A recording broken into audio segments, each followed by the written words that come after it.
best, and if I'm being a poor player, just say something, and I will work on it when it's not my turn. Okay. We should all go to Epcot. That would be awesome. Here. Yeah, one other thing.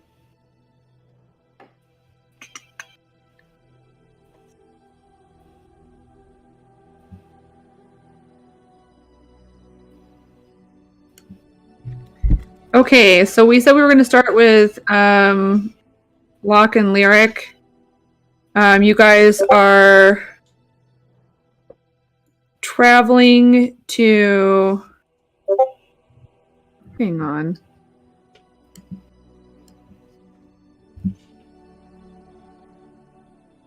There we go. That's what I'm looking for. All right, so you guys are traveling. At the time we left off, it was apparently like late morning, around 11. If you left then, you'd get into Slaughter Pen around 8 o'clock at night-ish. Did you want to leave that day, or do you want to wait and leave earlier in the morning the next day? I'll leave that up to Lyric. I know he likes to stay up late, or sleep in, but it really doesn't matter. Then we'll just go right to me. away. That way, Yeah, we'll just go. Okay, can I have one of you roll to see what happens? Roll a d6.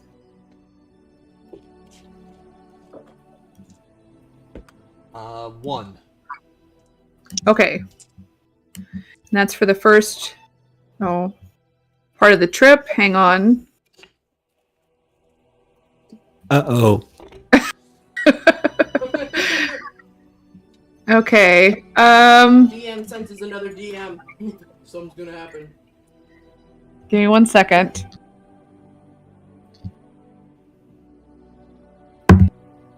Oof. Okay.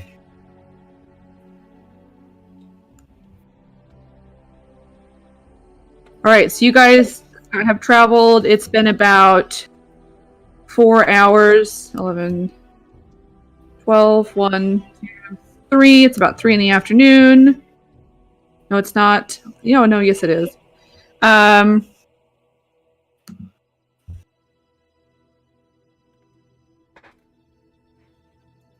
Okay. All right.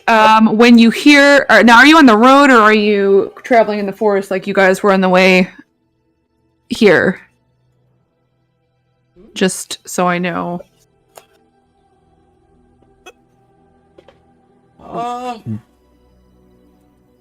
The road. Yeah, we're trying to be quicker this time.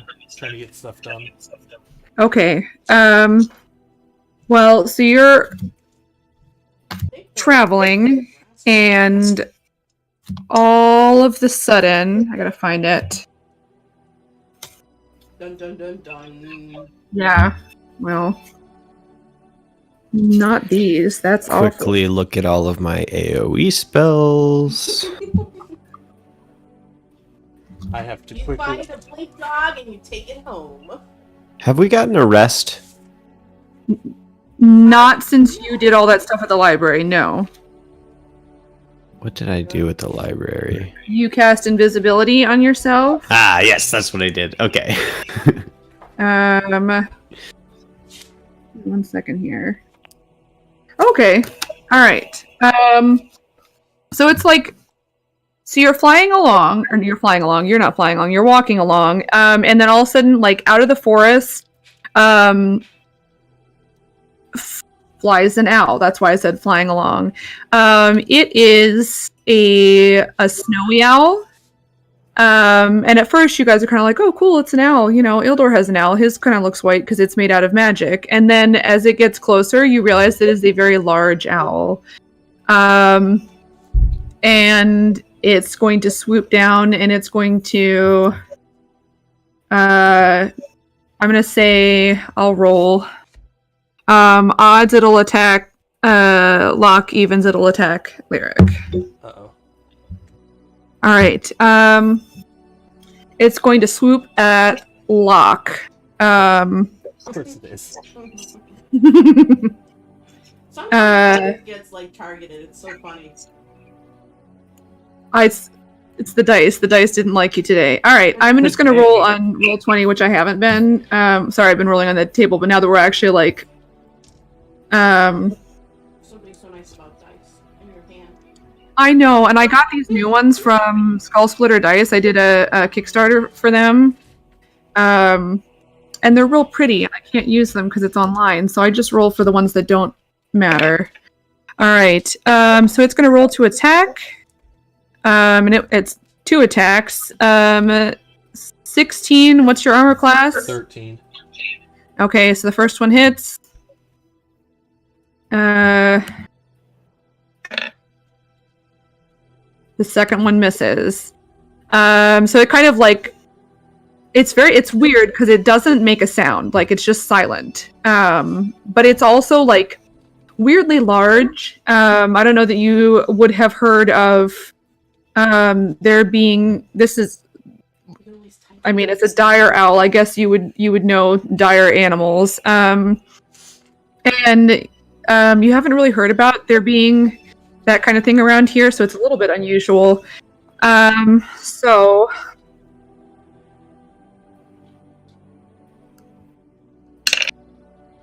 you would take 8 damage, and then it kind of swoops away and circles back around, and it's going to come back again. I'm going to have, you guys can just choose what order. We're not going to do like an order of, I'll let you guys just, we'll take turns between like the 2 of you and the owl. So basically it's your turn, you can tell me, and then you can change order, like one of you can go first, so you can do things that are going to like synchronize well together. And we're just going to take turns between you and the owl. My spell's messed up again, so I'm going to let Lyric go first. I haven't touched it. I feel like it's got to be somebody like the original person that I got it from. Yeah, I made a new sheet, and I'm starting to switch things over, but until I do, I'm a little bit slower than normal, so I'm going to let him go while I look at what I have and can do so I can be ready. That's so funny that it's doing that, though. Yeah, I see light, spare the dying, sword burst. Is that right? No. Am I seeing? No. That's what it got switched to. Yeah. I should have light, spare the dying, and shocking grasp. Okay, yeah, I'm sorry that happened. No, it's not your fault. So that's why I'm going to let him go first. Okay. Lyric, go ahead. I am going to use my new Eldritch Blast whip thing. Okie doke. You can definitely it'll swoop back around and start like heading back down again. So as soon as it also Eldritch Blast has a really long range. 120 feet. Yeah. So go ahead and roll to hit. It does not have a very high AC.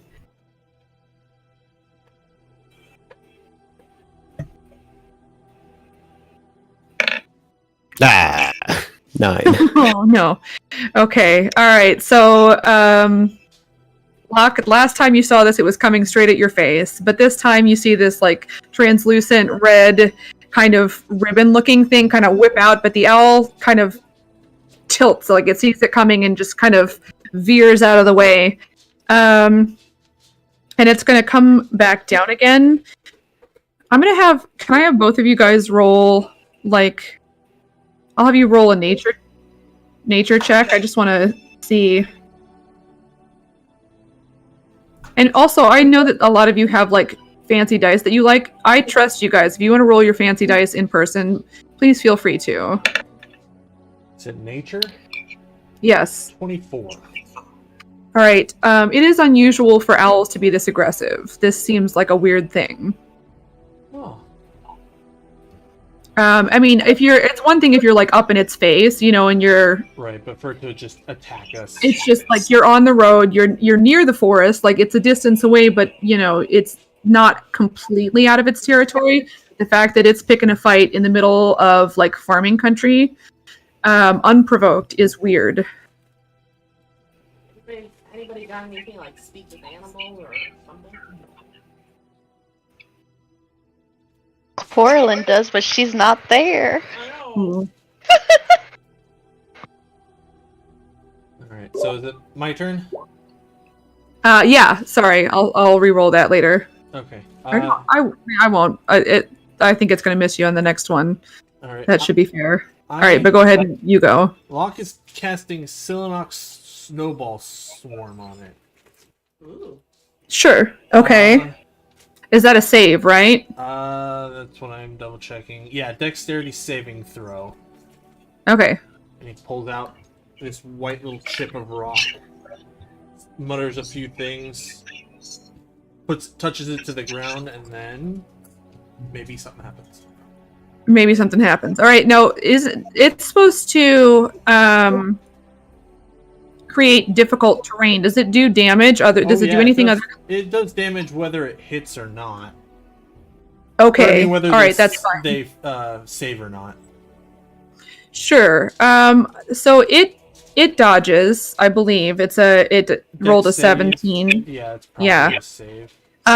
But you also like it's a snowy owl, and they're maybe used to colder. Like usually they would be found. This is going off of your roll from before. Usually they would be found up like in the mountains around here where it is cooler, so it's used to snow. So that kind of makes sense. But you go ahead and roll damage. It's 3d6. But I also, this is one of, if I'm not mistaken, this is one of my spells that does a thing. Yes, you're going to roll your damage, and you're also going to roll your adept dice. Yeah. And see how that works. So this only does 2d6, because I rolled a 1. Okay. But that is 9 damage. Okay. And I am going to... Alright, 9 damage. I'm going to make a dex save because it's flying, and I feel like that's... Oh wait, no. 9 divided by 4 damage. It already made the dex save. Yeah, because it succeeded, so it only takes half damage. So okay, so 4 damage. Okay. How long does that spell? Like, does it continue to happen, or is it just an instantaneous thing? I don't believe it has any extra effects. Okay, that's fine. It's just, it does damage and then it's over. All right. So it's going to roll back around and then go at you again. Now it's mad. No. But it is weird. Like you notice it's unusually aggressive. So those are 2 attacks. I'll re-roll. All right. It misses on both of them. The residual storm from the snowballs kind of makes it harder to see, and even though it's used to flying through snow, that doesn't mean that it can't like see magically through the snowfall. So it misses on both attacks, and it swoops back up again and gets ready to circle around. I'm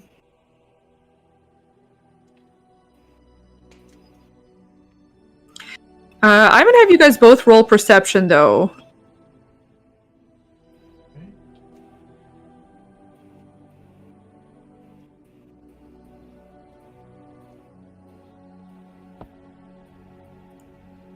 Five. 20. What you should do is- Okay, Lyric, as it swoops back around that time, you notice that there is like something hanging around its neck.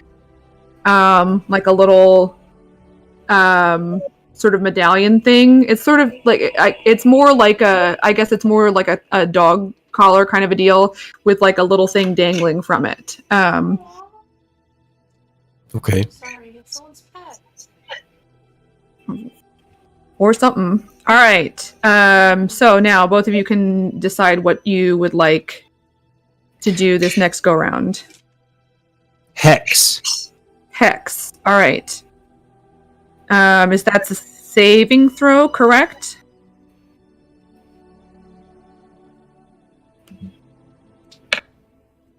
Nope. It just happens. Oh, it just happens. Okay, well, I don't think it would have saved anyways. All right, so And it it is. has disadvantage on dexterity Attack. checks, Okay, all right. I'll say. Sounds good. And then I'm going to do the whip again. Okay.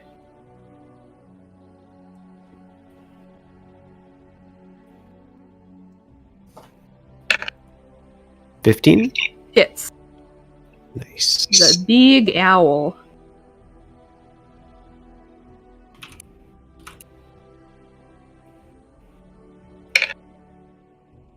So 2 plus hex damage, which is 1d6 necrotic. Nice.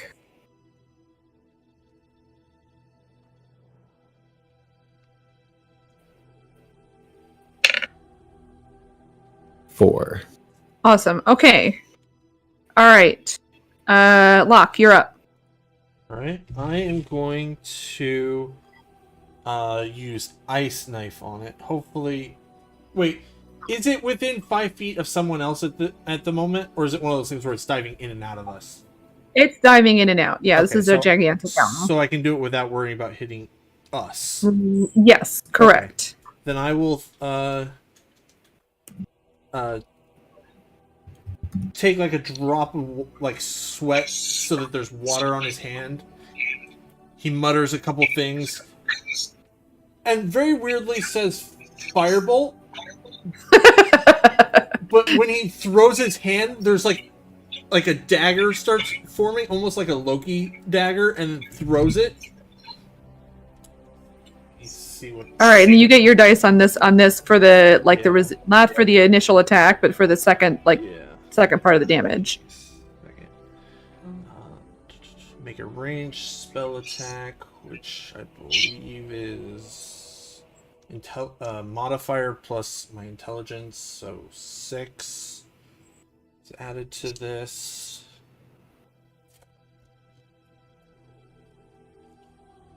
Stop rolling. 16. Hits. Alright, so the initial is a D10. There's a D10.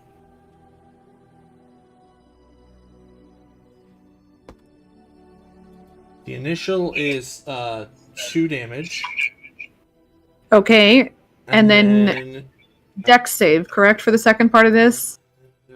Makes a Dex saving throw or take 2d6 cold damage. And this is on disadvantage because of Hex. Look at you guys. Look at you being so smart. All right, let's see how this goes. He fails. I don't think either one of those would have passed, but for sure the 5 doesn't. He takes 6 damage. Okay. Normally Alright. it's 2d6, but I only got to roll 1. Did you roll your adept dice to see? Yeah, I rolled a 1, so I Oh, rolled that's it what- at okay. half level. So I just Okay, put the that's- d6 off of it. Okay, sounds good. So yeah, so that's his turn. All right, he's gonna Actually, fly. I'm gonna use my bonus action to take a pool of bonus HP or whatever, so I have 8 to play with. Okay, sounds good. And he's gonna come swoop back around. He's real mad about both things. Here's what I'm gonna do. I'm gonna roll odds or evens and see who he's going after. Sorry, Locke. All right. I mean, it's par for the course at this point. All right. So the 2 and an 11. I bet they. So it would be the 2 is definitely going to miss. 11 would end up being a total of 15. I'm gonna use reaction, and he throws up a shield. Okay. All right. So he misses on both of those, and he swoops back up again, and then you guys can take your turns. You can go if you want. Okie dokie.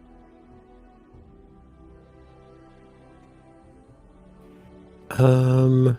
This is gonna get nerve-wracking because I have no cantrips. Yeah, I'm just gonna try to hit him with the Back. Oh, really? whip again. Okay. Do you get some now? Yeah, I just gotta learn it Oh. because I haven't learned my 18. target recipe yet. Okay. 18 hits. Woo.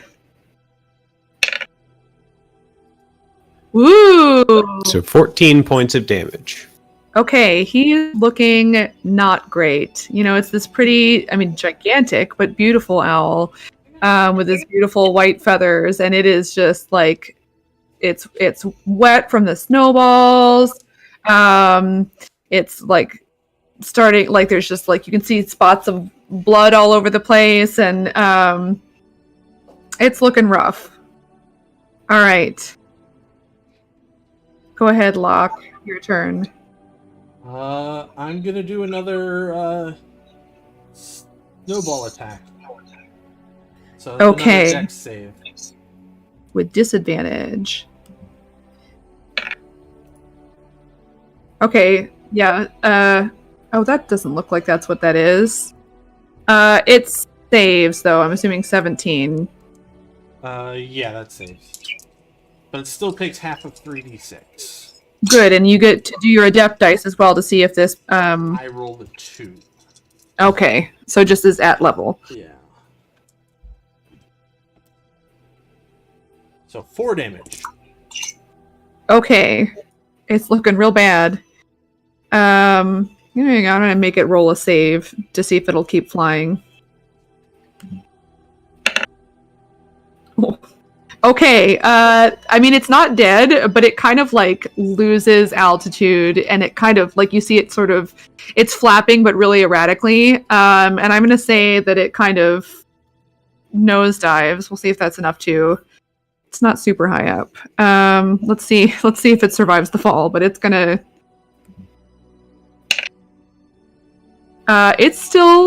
it kind of lies on the ground, but it's still kind of flapping around. But it's looking real bad. So I'm going to say it's going to try to right itself, but it doesn't work. So it's kind of like on the ground flopping around. And it is your turn again, both of you.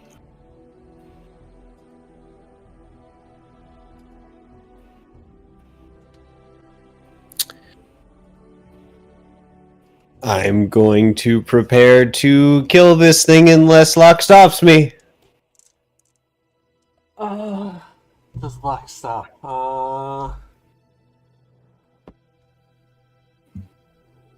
Nock's gonna try and stop you. He's gonna be like, let me see what's going on with this thing. You said you saw something on its neck, and I'm assuming at that point I can have noticed it. Sure, yeah, it's kind of flown around enough. I'm gonna carefully come up to it and try and like hold it down and like look at its necklace and maybe take it off if I can. Okay, I'm gonna have you roll animal handling. Uh-oh. I will assist. Okay, so that's a straight roll because it was going to be a disadvantage because it has been fighting you guys. So this is a straight roll, animal handling.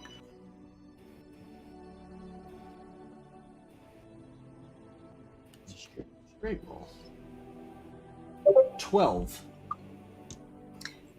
Okay, like it's not friendly to you, but it's also very, very injured.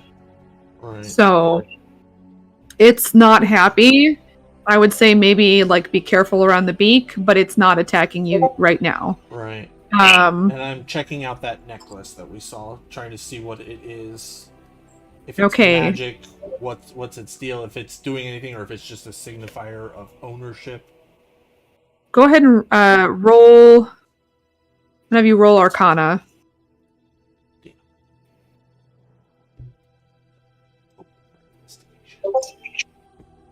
Yeah. 6. Okay, you can tell that it's magic, but arcane magic is very new to you, so you're not 100% sure what you're looking at. Alright. Can There's, I? like- Sorry. Absolutely, you may. Yeah, it's not somebody's name, and it looks that much you can get. Can I pull out my rapier and try to cut it off of its neck? Sure. Like bring it over to me? Yeah. I'm just gonna say this thing is very close to dead, so go ahead and roll sleight of hand.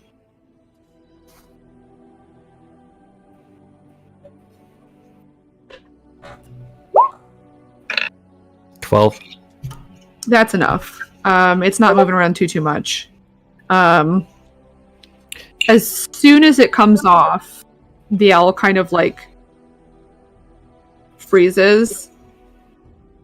And it's kind of looking at you guys like it's frightened, but it's definitely not flailing around as much as it was before. And it's breathing like, I don't know if you've ever like seen a bird that's hit a window and been stunned, and it's like that kind of fast breathing, but like no movement thing.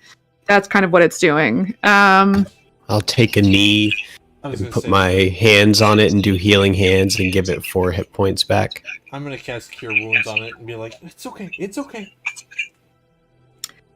And it kind of relaxes a little bit, but it's still, you know, And it not sure because it was just fighting you guys, you know. It's 10 from me.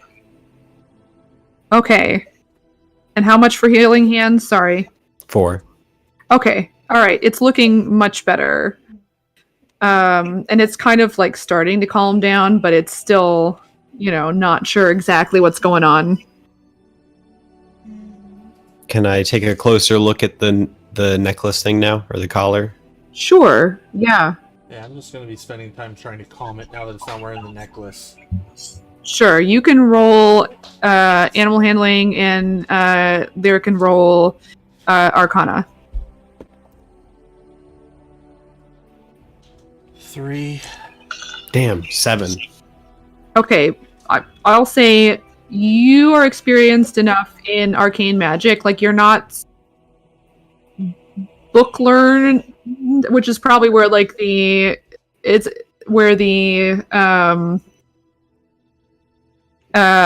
like the lack of understanding is, but I think you would recognize enough to kind of recognize elements of what you think might be enchantment.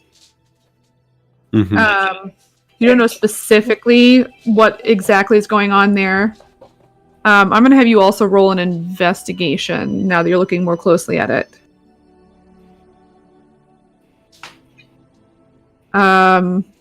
Locke, it's very nervous right now.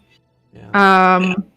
You also notice, like on the back, a very small, like it's not an arcane symbol, and it's not like you feel like it could be like it's not a trademark, but you know, like maybe it's like this is the person who did it, but they're not like writing their name out. So like you feel like somebody did this and they like signed their name on their work, sort of, but like it's not actually somebody's name written out. So elements of enchantment and then like a mark of something, but you don't recognize the mark specifically.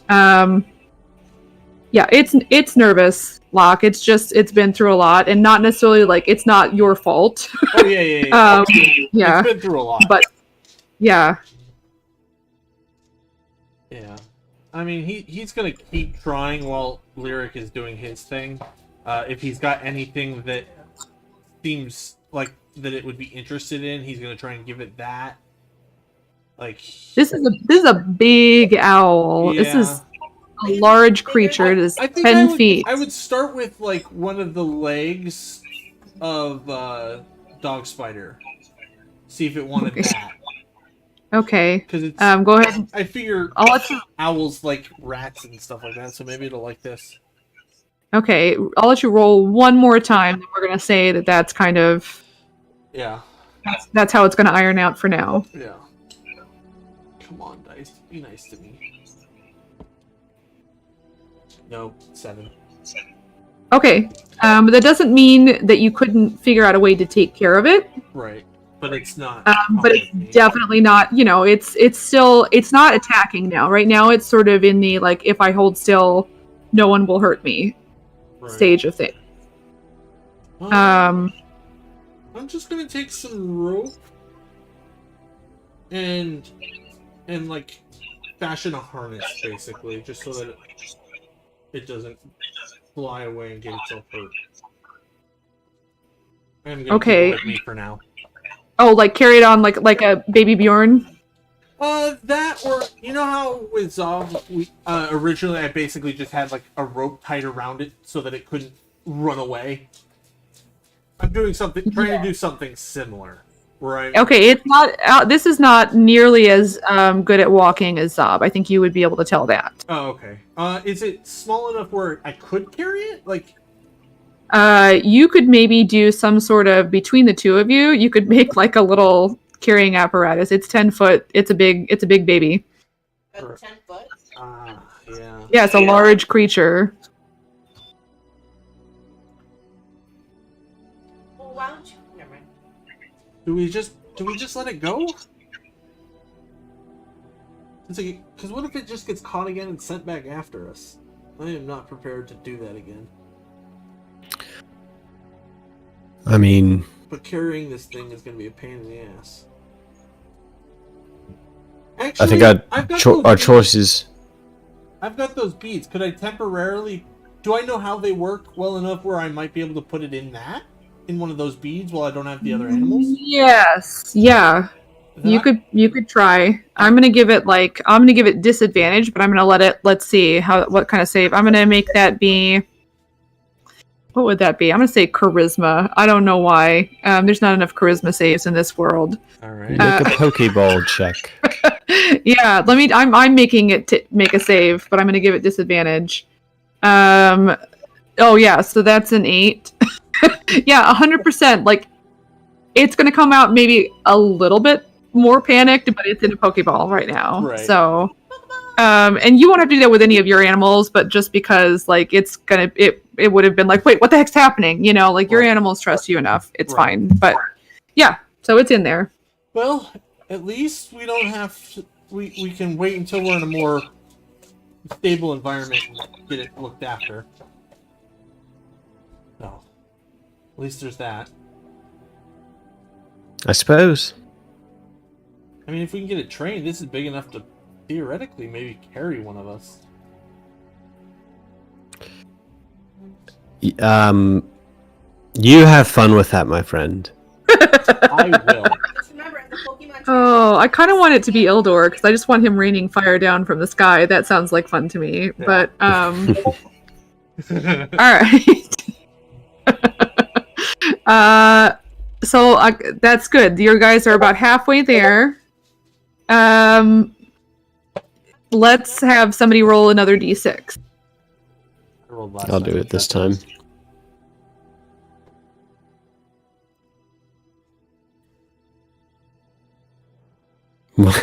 Oh no. 1. Okay. You guys travel on. You get almost to Slaughter Pen. Man, I'm gonna say you see in the distance, but you're. Oh no. Goodness. It's another 8. I have one Oh, spell slot left. but you're almost to Slaughter Pen, so you know Oh. you decide what you do with this. Oh, speaking of which, sorry, I should have said this at the beginning, guys. Did you all check? I put in the XP for last week. Make sure that you check that and have that put in if you haven't already done that. But let me. Yeah, so close to the next level. Okay. You see. Hang on.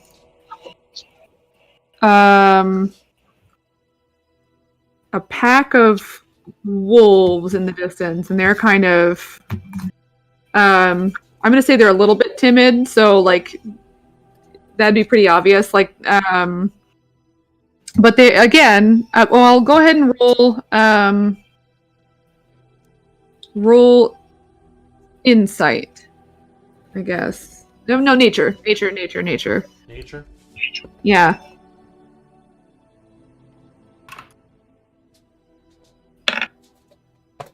$17. 14. both of you would know. They're acting weird, right? I mean, yeah, they're in a pack, but it's like it's not nighttime. They're far enough away that you guys could very easily like just run into Slaughter Pen, but it's something about the way they're behaving is unusual. And they are moving towards you, but you have we'll say that you guys are a good like maybe like 100 feet away from them. So you could scoot into town and be fine. But maybe just watch out for them on your way back out again. Yeah, let's do that, because I'm not in a position to be in another fight. All right. So yeah, we're gonna try and get into town and avoid the wolves. Okay, and you could do that. I think no problem. They're regular sized wolves, just FYI, not gigantic ones. Just picture you guys coming back to Three Rivers Ford with like a bunch of dire animals, like 10-foot tall owl, 12-foot tall wolf. I don't know. No. It's not so much that you can necessarily outrun them because they're fast. It's just that like as you guys get closer to town and they're catching up, they seem disinclined to be in like a highly populated area. But also they're like weirdly kind of pacing near the edge a little bit, which is unusual. Normally, this is not like where you see around cities where animals become used to humans, and used to have deer like wandering through neighborhoods and coyotes and stuff. This is more of a like typical like they avoid settlements and stuff like that, so it's unusual. But you are safely in town, and I would say that it's probably a little bit closer to 8:30, just because of well, that wouldn't make sense. Hang on, 1, 2, 3, 4, 5, 6, 7, closer to 7:30. Excuse me, just because of your pausing with the owl and dealing with that in between. But you are there. It is evening, and you are free to do what you need to do. But I'll let you guys kind of. I'm sure you've got stuff you want to do. I'm gonna go back to everybody in Three Rivers Ford and do some rolling for what people wanted to take care of today, since it's been almost like a whole day for them as well. So everybody who's back in Three Rivers Ford, I think that Indy, you had said you wanted to go back and do some training and stuff like that. One second. That's fine. I can go to somebody else first. Well, I don't know how much you want to do, because I feel like it could take a whole episode, but I just want to go down to where I was before. Maybe see about just doing some training, maybe even some sparring or something like that. Okay, so maybe I'll finish up in Slaughter Pen first. We don't have to roll what about thing or anything, but it'd just be interesting. No, you could find somebody to spar with, or you could just, do some training and stuff like that. What about Corlin or Ildor? Do you guys have stuff that you want to do? Yes. Corlin wanted to, since it's gonna be a little bit, ask around the area and see if people have seen a Firbolg that looks like an asshole. All right. So go ahead and roll investigation. Okay. This one. Well, unfortunately, I rolled a natural 1. Okay. Yeah. But we'll let you make more than one roll. You get one for the morning, one for the afternoon. So, yeah, the morning, no success. You kind of ask around. People also seem a little bit off-put by your description of him. And honestly, like, there are quite a few people who don't know what a Firbolg is, and you have to, like, specify it's me, but more like an asshole. Yeah.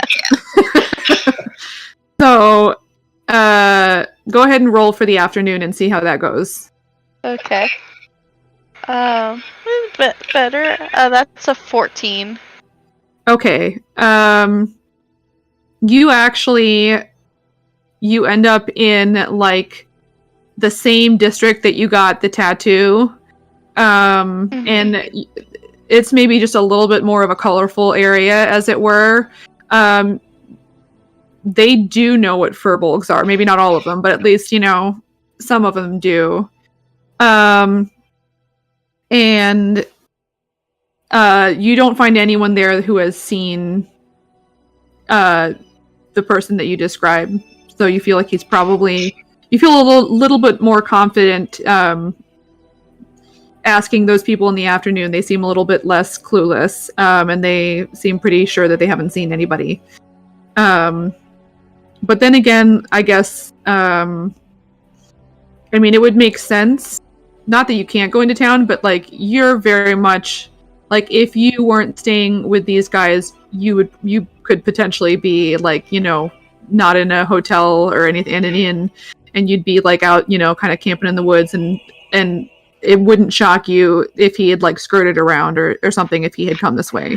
Oh yeah, definitely. Like, she figures that he's not the type to come into a town like this, but knowing that, people go in and out of the town all the time, you know, if there had been any sightings or whatever. So if he came this way, he kind of kept a low profile, it seems like. And he's a big dude, so you feel like he maybe stayed away a bit. If he was here at all. Anything else you want to do before I go to Ildor? That was most of her stuff, and she'll probably just hang out in nature for most of the day when she's not asking people stuff. Sure. I'm gonna have you. I hate that there's like a divine caster, but it's so funny to me because religion is an intelligence skill, but then like all the divine casters are like wisdom and charisma. Yeah. It's so silly. So I'm gonna have you just roll like a general like charisma check thing.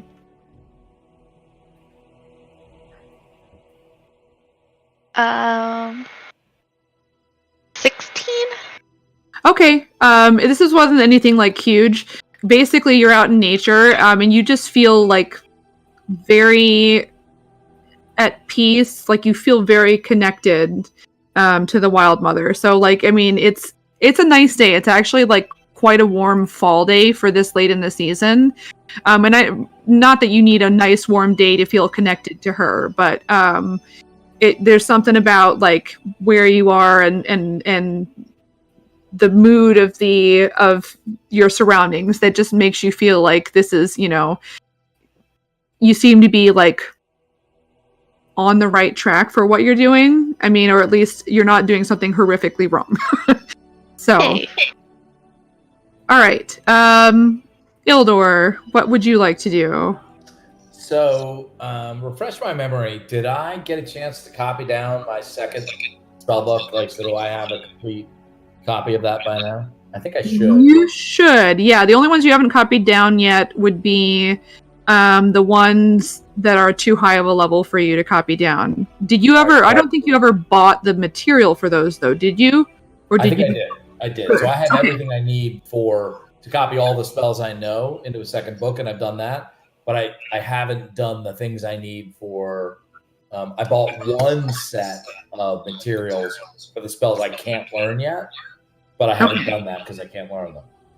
Yeah. Okay. All right. So did yeah? If I've done that, then I guess what I want to do next is continue to figure out poisons. So I'd like to go back to my guy and. Great. All right. You walk up to his house. It looks like an episode of Hoarders on the outside. I think that you are smart enough to recognize that there is like it's an organized mess. Even if it is a mess, like things are grouped in specific ways. and you knock on the door, and he opens the door. I mean, it takes him a while. You hear, like, you know, knock, knock, knock. Just a second. Oh, shit! And then there's like a poof, like a boom. And then thump, thump, thump, thump, thump, thump, thump. And then, like, the door flies open, as you're used to it doing. So, you know, you step back.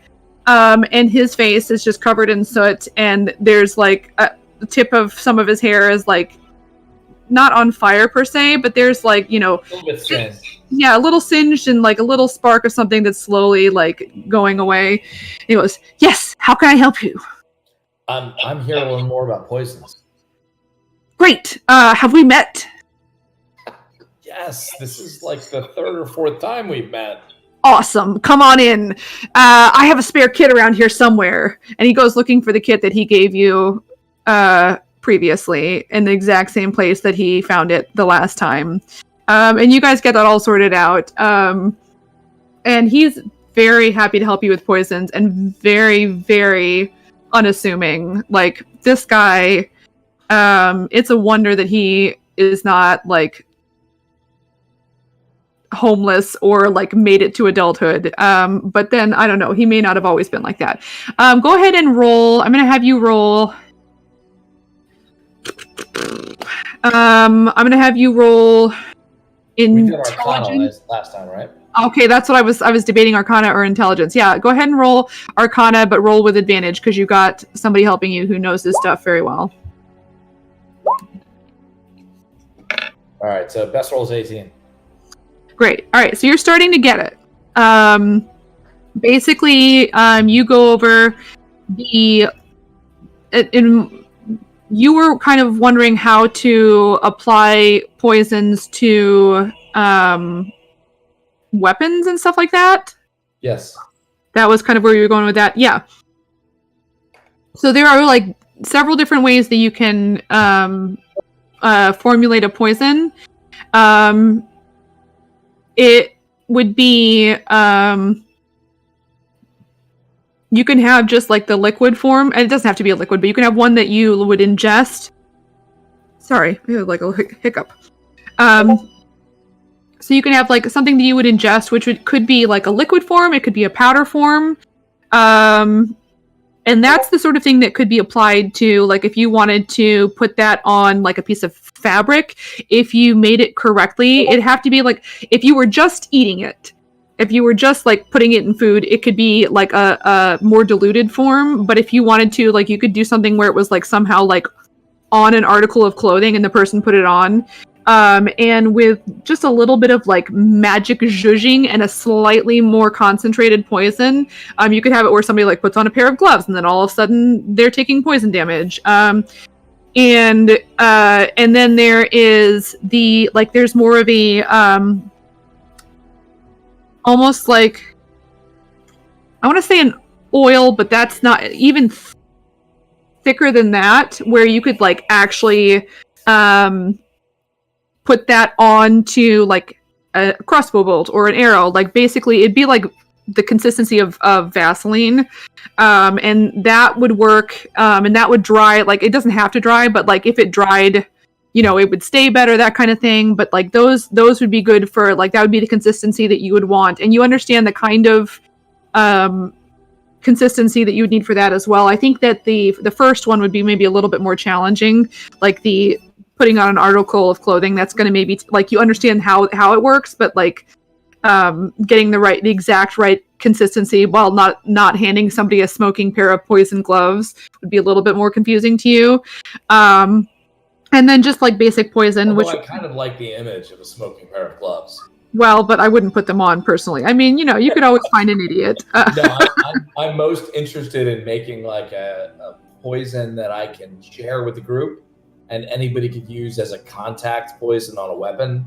Absolutely, yeah, and that you got just fine. Or I could give it to anyone. Yeah, and so you don't necessarily. I'll say that you know, like, a couple plants at this point that would work, and they're more common, like, around this area.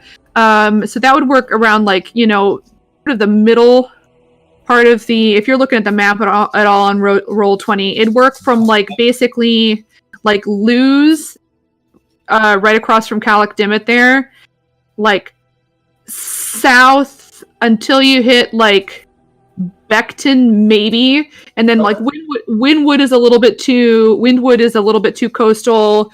You're not sure about like what you'd find up in the mountains necessarily, and then like once you get up to like Salins and Shadowfen and Motara, it starts to like change a little bit. So like maybe these are more common, so it's possible you'd find them there, but they'd be less likely to be found there. So like basically the southern half of the continent, like not near the coast, like a couple things you could look for if you guys were like out in a forest somewhere, and you know how to apply them.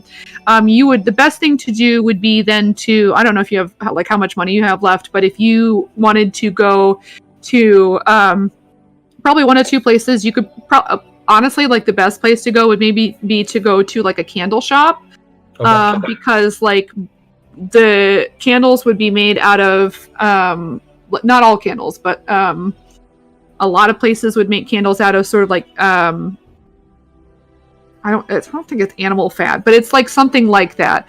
And I'm forgetting what it is specifically, but like that would be something that would be good. And if you got it where they had already processed it, but not like completely made the candle yet, that would be like the perfect consistency to like mix different things with. And basically what you would do is it'd probably take maybe like 24 hours of like, stick like you'd first want to like dry the leaves, which would take a while, like take a day maybe. Or you could, you could somehow magic it, like there's always ways of like maybe fast forwarding with magic depending on what spells you have and what, how you want to apply them creatively. And then after the leaves had been dried, then you'd need to like put the right amount in with this substance and like let it infuse that substance, and then it could be applied. But you also would want to make sure, like you probably want to get a good pair of leather gloves, just so that you don't accidentally like poison yourself while you're working with this stuff. But you'd be able to do that, and that'd be fine. So you could like, yeah. Okay. So there's two things I'd like to know specifically then. One is how many doses of like an injury-based contact poison I could make out of the paralysis stuff that we got from the caverns. So how much of that I could make, like so that I could turn it into something to put it on a weapon where if I gave it to Lyric and Lyric hit him with his rapier, that thing would be, whatever he hit would be paralyzed. And then I'd like to understand like making a poison that just did like extra damage. That did extra damage. Okay, the extra damage would be, hang on. Okay, so how many doses? Tell me how many you got, because last time we rolled to see how many of each one you made. So how many did you get? You know what? I'll be honest. I'm looking at my notes here, and I didn't write down. I don't know if Locke did. Help me out, brother. I did not write down. I wrote down how many doses we can make. I'm just going to my my thing. Which one are we talking about? Sorry, which color? The paralysis. The paralysis. We had 6 doses.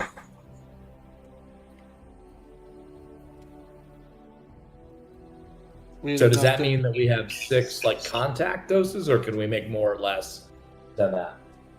Okay, so what did you want to remind me again? What you wanted to do with that? Sorry. I want to turn it into something I can coat a weapon with. That you can coat a weapon with?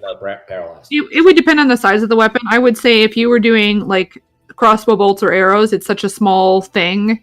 You could probably get like 3 or 4 of them, depending on like how well you do at mixing it. And then if it were something larger, like a sword, and it would only last. It's going to last for like a limited amount of time if it's like on a sword. Like they can use it a few times and then it's going to wear off, basically. Okay. And again, that depends on like how well you do when you make it. Okay, so that's what I'd like to do. Like whatever rolls I need or however I need to do it, I'd like to know what we can do, and then that I would have this poison to give to the group. So we could put it on a crossbow bolt, or we could put it on a rapier, and it would last for a number of uses. Okay, so let's do this. So you want the paralysis one or Yes. the poison? Which okay, so we'll start with the paralysis. We'll say that's like the second half of your day is trying to do that.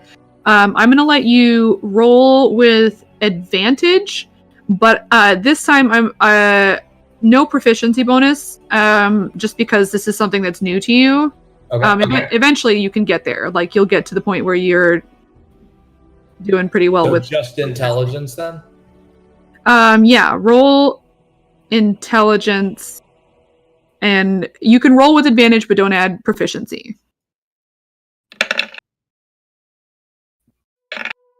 Okay. Okay. So So 17 is my best roll. yeah, which is good. It's decent. I'm gonna say that you don't mess anything up, and maybe like you're not working as fast, as you would eventually be able to do.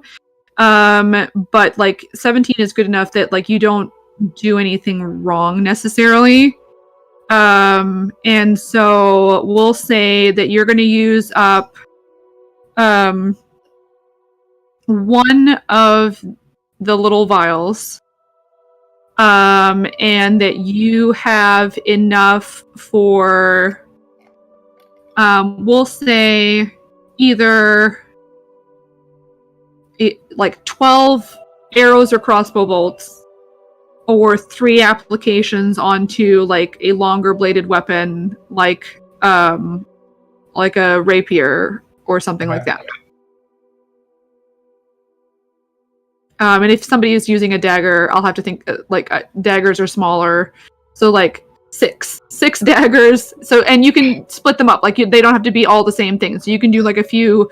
The only person I know who has I know that Lyric has a crossbow, so you could do like half of it could be the crossbow, or like a third of it could be like crossbow bolts, and then like one rapier's worth and 2 daggers, something like that. Right, But I'm trying to take notes here.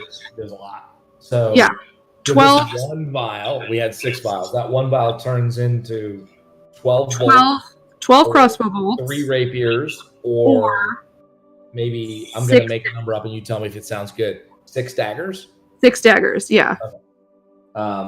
And if it's on a dagger or a rapier, how many times can you hit with it? It would last for like a minute, we'll say. All right, so like 1 minute. So Yeah. like that would be like 6 rounds in combat, however many times it hit.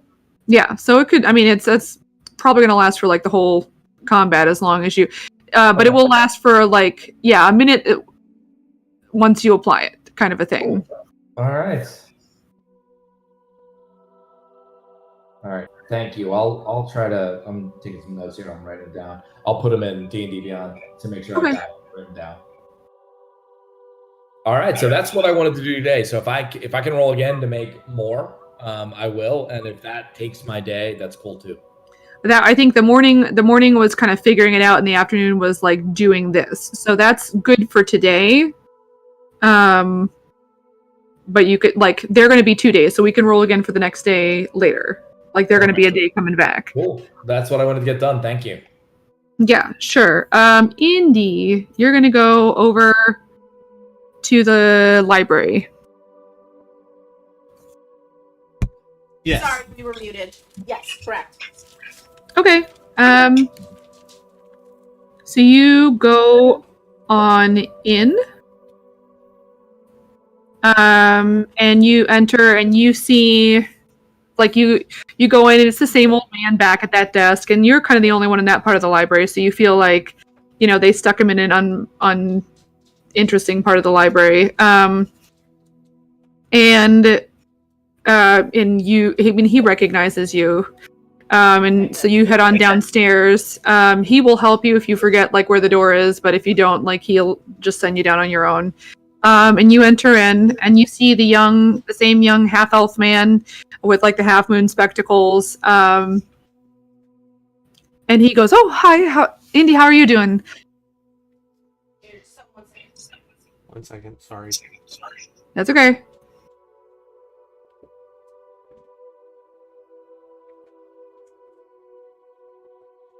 Sorry, I was taking something away from my dog. Okay, so, just gonna kind of very politely walk up to him and say I'm new. I'm learning the way, and I was wondering if maybe we could spar. Maybe you could show me your techniques and something like that. And as you walk up to him and say that, he's like nodding and his eyes are kind of getting bigger and bigger. And he goes, I don't fight. I'm more of like a numbers man. Oh, okay. But I'm sure you could find someone back in the room. I know there are people back there. So no, that's fine. We could spar and I would lose and it would probably be painful. So I'd appreciate not. But yeah, there are people back there. You can ask, and at the very least, we have like practice dummies, and you can just practice with those if there's nobody back there who is available for that. But as far as I am aware, there are people back there, and you can. Unless they're busy, they're usually pretty happy to fight. So. To practice, yeah, that would probably be your best bet. Okay, just wander around good. until you find somebody. Sounds good. All right. I think you had said there was a long corridor that I go down. Yeah, and there are practice rooms kind of on the one side. You see in there, I'm actually just gonna, let me see who is there. You see one of the twins from the previous day. It's the guy with the man bun. And he's in there. Other than that, it's pretty empty at the moment. And he's in there and he's just like he's practicing. Yeah, go ahead, sorry. No, it's fine. He's just practicing with one of the dummies. He's not using a weapon so much, and if you remember, his like fighting style was more like he kind of like he stumbles around. He's the one who kind of stumbles around and moves maybe like in ways you don't expect him to. Kind of that. So he's kind of doing that. Yeah, and you're welcome to go in and talk to him. So I'm not going to try to surprise somebody who is fighting, because that's always a bad idea. So I'll kind of like go to the door, like in the doorway, and I'll like knock, kind of like to get his attention, and say, "Excuse me." Yes. Yeah. Hey. What's going on? I'm new to everything basically, and I was wondering if maybe you could show me some pointers. Sure. We could just, I don't know, we could spar and see. Yeah, that would be great. Yeah. Okay. All right. I mean, everybody here kind of has their own style of fighting. Well, I think the audience would be great. I mean, everyone is going to be different, so that would be great. Okay. Yeah, that's great. Sure. So I'm gonna have you. All right, actually, he is gonna kind of roll in and like try and knock you over. So go ahead and roll. We're gonna do like a contested like dex save. All right, no problem. Yeah, like you go out on the mat. He doesn't even ask you like if you want to go first. No, I'll go. Oh, okay, so that's 5. Okay, let's see what happens. 17. You do fine. Yeah, he rolled really bad. It's fine. Like you're watching him closely because you're like expecting him to start teaching you things, and he kind of spins around and goes to like, sort of swing his foot underneath your ankles, and you hop back. Go ahead. You can go next. Okay. That's what I'm kind of thinking in my head. Yeah, it's like something more like that, or even, gosh, that is the funniest movie. Have you guys ever seen that movie? Yeah. I love how it's like it's closed captioned and dubbed so poorly, or at least the one that I saw was where like half of it was closed captioned in English while they were speaking English, and then like there was some guy named Thunder Thigh, which is the worst bad guy name. It's somewhere like a combination of like a little bit like that, maybe a little bit like capoeira, like where he kind of moves around a little bit. Like it's very different. Wait. What movie is this? Drunken Master, I think that's what it's called. It's Jackie Chan. It's been forever since I've watched it. Yeah, it's Jackie Chan, but I can't find Jackie Chan. Drunken Master. Where I wanted to find a different. That's him in the first one. That's no, yeah, but there's another one that was really funny, but I don't see it anymore. oh no. Oh well. But anyways, oh there we go. Maybe that was it. Kind of. So. Oh, I like Jackie Chan. All right. My sister lived near him for a while. He has a home in Singapore. All right, go ahead and roll whatever you're going to do. Or I guess tell me what you're going to do. He does not have a weapon, correct? Right. He's fighting with no weapon. weapon. To use my weapon because that would just not be cool. So, I'm going to do an unarmed strike and I'm going to try to kick him. Okay. So,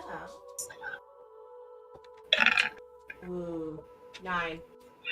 Okay, yeah, you actually do make contact, but he kind of like rolls out of it somehow, like sort of stumbles back, and then he's gonna do just a wild like kind of haymaker at the side of your head and see what happens.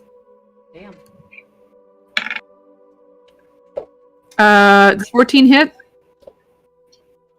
No, it does not. Okie doke. You duck because he's tall. Like the twins were pretty tall, so you're like kind of tiny. So he swings, and it would have hit like your temple, but you just squat down. And go ahead. Okay, cool. So then, I'm gonna go ahead and try to sweep kick him. Let's see. Oh, okay. 16. All right. Yeah, it hits. So you do. Let's see if he falls over. He doesn't, but like he stumbles. I'm gonna say he'll have disadvantage on his next attack for this. Okay. So he stumbles, but he's good at stumbling. We'll see if he does how well he does with disadvantage. Okay, so if he can I attack again. Well, no, I think you guys are just trading one at a time. Okay. If you want, you can hit him again, but then he might go harder on you. That's fine. Oh. Yeah, that's fine. Not a big deal. If you're sweep kicking, I didn't have you roll damage. Like if you actually like. Oh yeah, no, I don't want to like hurt him. You were trying to not. Yeah, you want to do your like offhand attack. Go ahead. Yeah, sounds good. So you can have advantage then instead of him having disadvantage. You get advantage. Oh, okay. Because he's stumbling right now. Okay, sounds good. 21. It hits. So you sweep kick him, and then what do you do next? Crap. I guess I will just try to like hit him in the chest. Okay. But not, like to really hurt him. Okay. Yeah, I mean, sure. We won't. Well, go ahead and roll damage. I mean, you're not gonna. It's non-lethal. We'll assume all of this is non-lethal. Okay, I was trying to think of something to do, but I wasn't really sure. Alright, so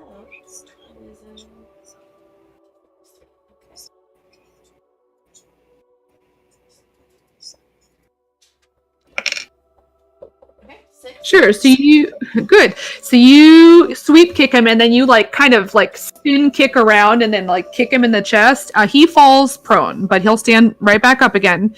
He hops right back up again, actually, like pretty competently. Like that's maybe part of like his fighting skill set is being able to right himself pretty quickly. Mm-hmm. And he is going to then like he saw you kind of do the spin around thing. He's going to do like a spin kick. Like he rights himself, and then like immediately his off foot, he kind of swings around and is going to try and hit you with the back of his foot, his heel. We'll see how that goes.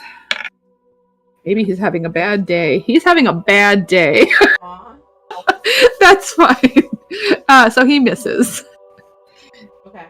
All right. And then he will also, though, as a continuation of that, he'll like bring like an elbow down.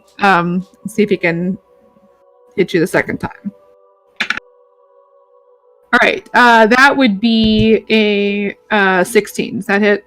Yes, it does. Okay. So he misses with the kick, but then he brings his elbow down like onto your shoulder. Okay.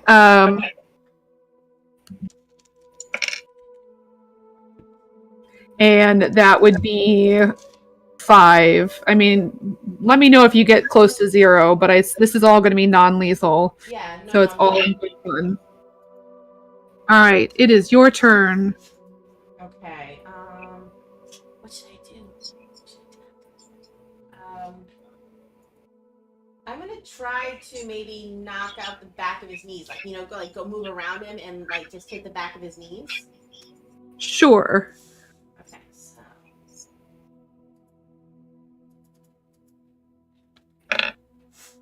13. All right, that misses. You run around back, but as you go to hit him, like he does one of those little like stumble out of the way things, and it just misses because he's not where you think he's going to be. Okay. You still have your bonus action.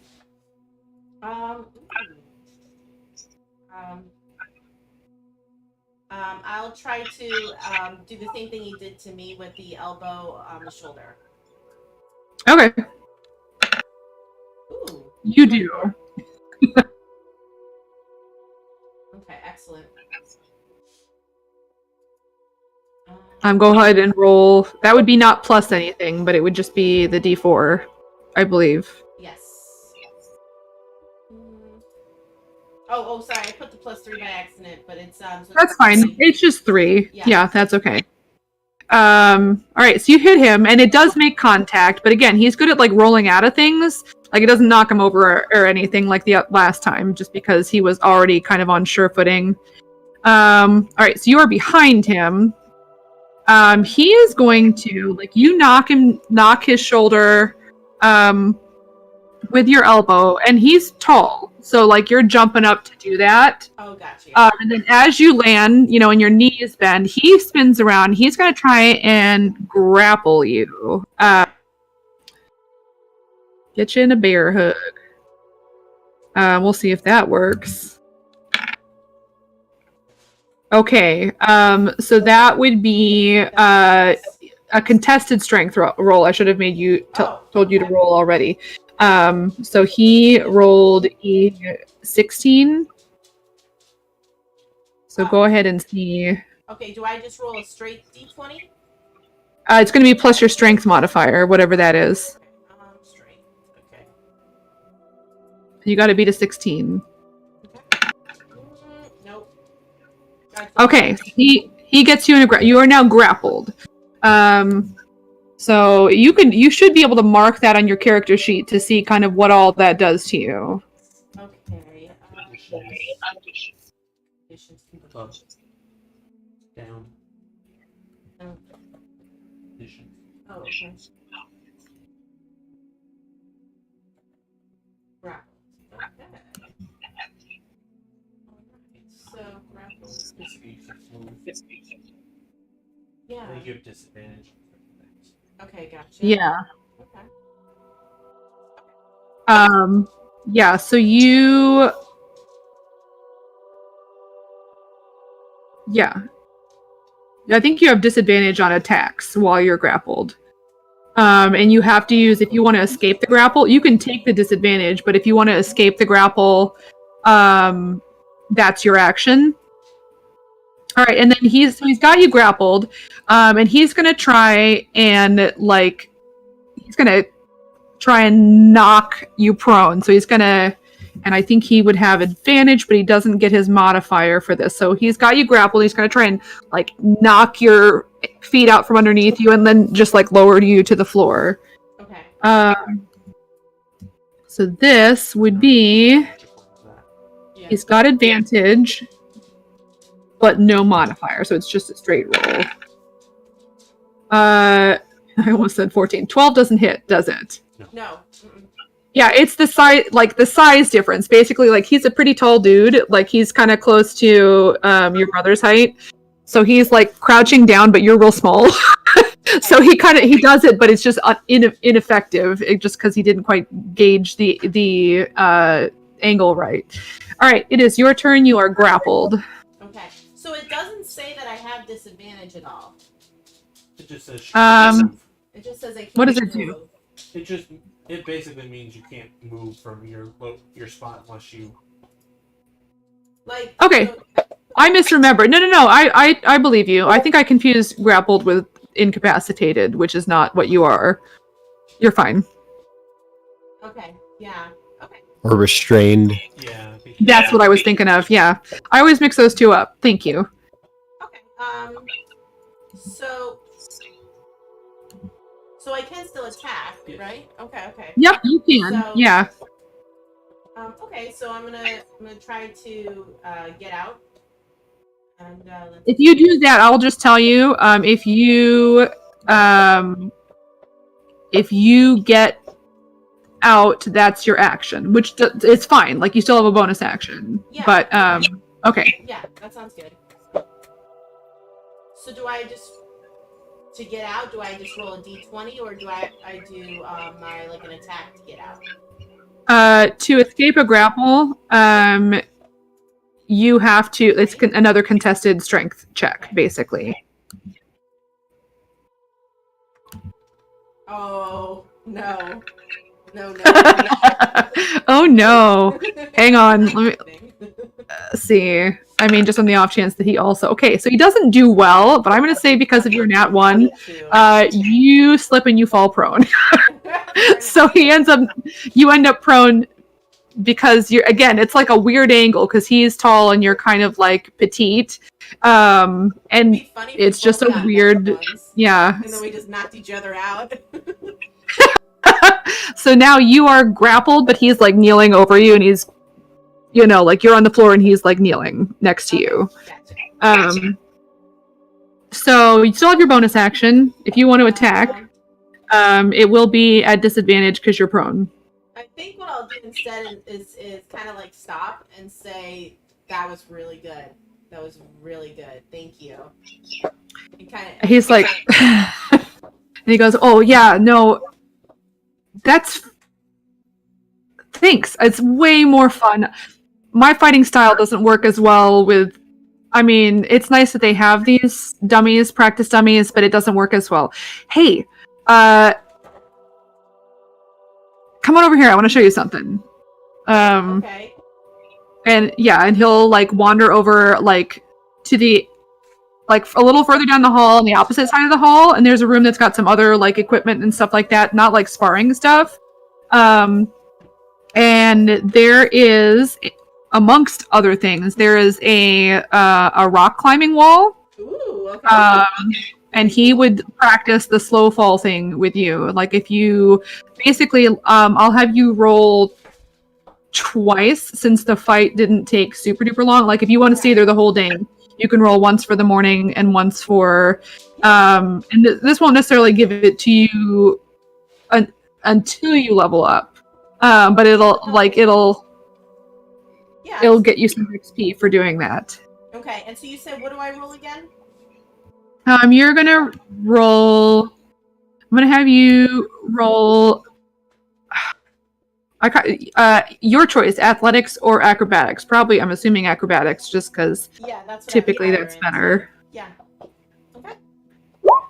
See how well that goes. 15. Okay, so the first half of the day goes pretty well. Like you're not perfect, but you're getting it. Okay. And then go ahead and roll for the second half of the day. Okay. Ooh, 18. Yes. There you go. I should have had, you know what, that's the beginning of the day. I should have you roll with advantage because it's, so that's the first half of the day. It goes even better. You are an excellent student, or he's a good teacher, or a combination of both. Now roll with advantage for the second half of the day. That's my fault. I wasn't thinking. No problem. Okay, so 20. You roll again, just maybe you get a nat 20 and you just do so good. I got a 15 and a 20. Oh, okay. I missed that. I thought the 15 was the previous 15. That's my. No, you're good. Yeah. Second half of the day goes even better. And hang on, give me 1 second here.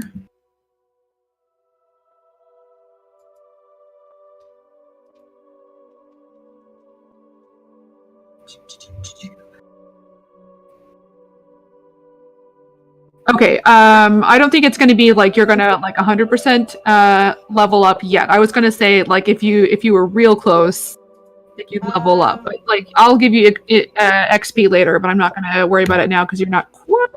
Yeah, no, you're good. You're good. That's fine. Yeah, but definitely like that'll make a difference.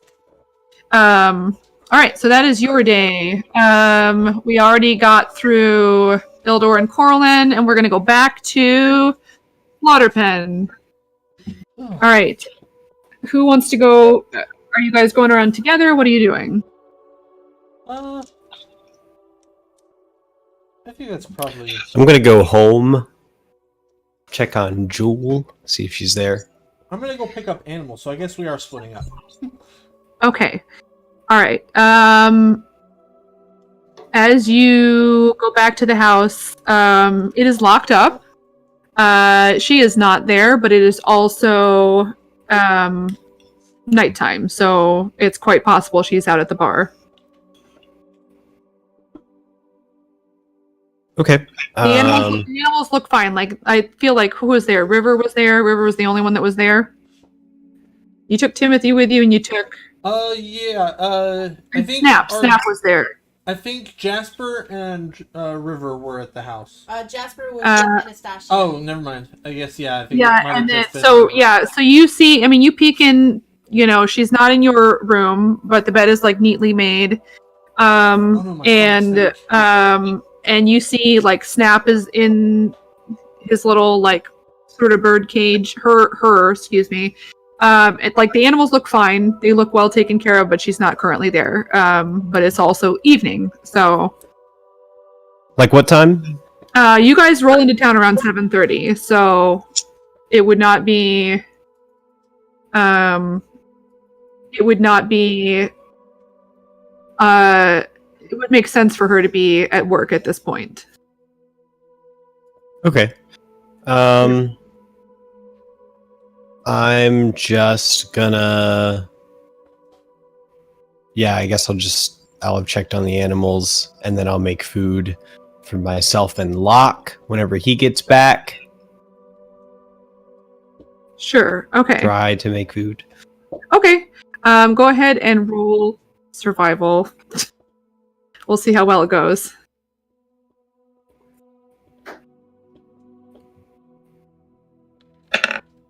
18. It goes really well. So proud of you. You did it. Yeah, it would have been inedible if it had been a nat 1. That'd be the only thing where like Yeah. Locke comes back and like the house is half on fire. No. But no, it goes great. You've really never cooked that much before, and you just like you have no idea what you're doing. This is definitely like it would probably be like terrifying to like Corlin or Locke, who maybe have cooked a little bit more, because you're just like, this one looks good, and you're like just sprinkling stuff in, and then at some point you stop doing that and you like taste it and you're like, oh, this is amazing, but you have no idea what you did, but it's great. Heck yeah.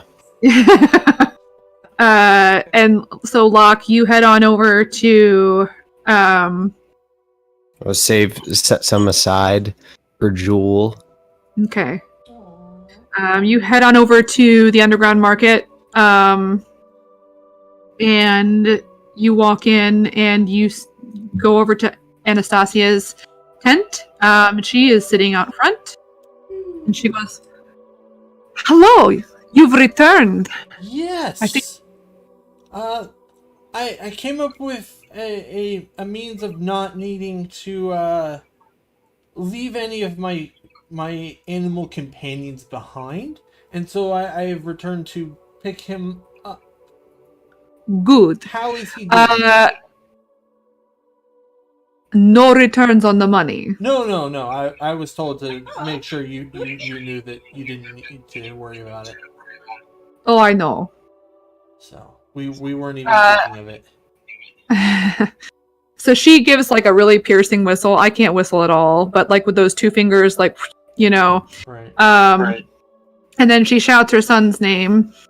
And he kind of comes around the side, peeks around the side, and she tells him to go get the dog.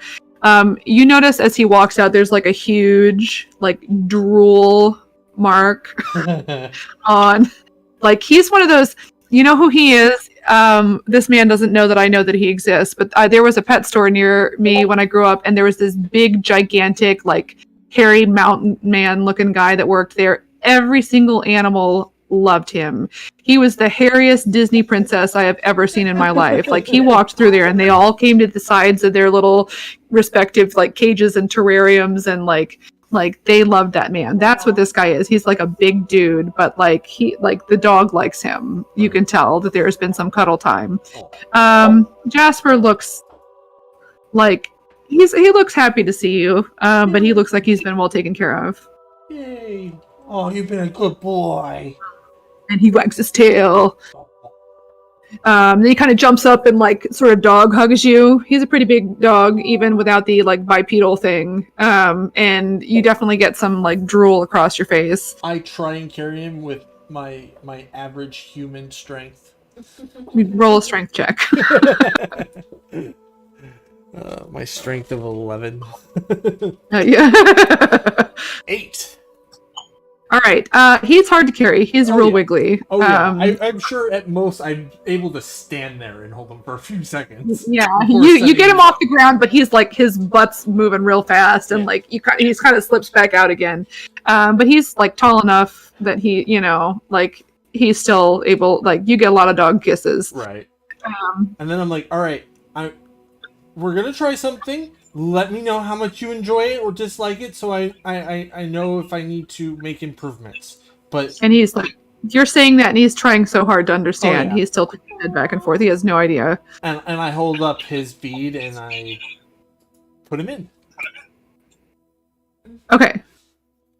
All right. He goes in. I mean, he has no idea what's happening to him, but he looks at you very lovingly, and then there's just like this like flash of light, and I'm going to say that it matches the color of the bead. So for each animal, as you put them in, it's going to be like whatever the color of that bead is. Flash of light, and then it just kind of gets sucked into and like shrinks down to the size of the bead, and he is in your necklace. Yay! Well, thank you. Glad he was a good boy, and if we need more animals or food, I am sure we will be back.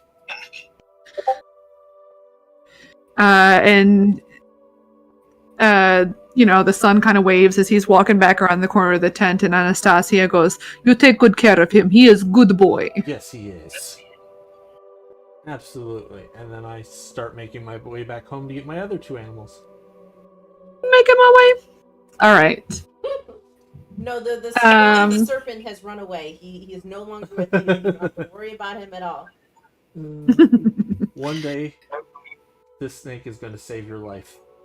Oh, I don't think so. It's a pretty snake, is what I will say. I don't particularly care for snakes one way or another, but it's a pretty snake. It is a very pretty snake. All right. I feel like this is something Thor would do. No, Shadow. Shadow would run like that with the cage around him. Yep. All right. And you walk back to the house, and Lyric has food. It smells really good. Ooh, where'd you learn this recipe? As I dig in. I just let inspiration take over, and I just threw things together and, you know, just kind of did my thing, you know? Well, hopefully you have some semblance of an idea, because this is delicious and I'm going to want more. I can certainly try. Yes, you can.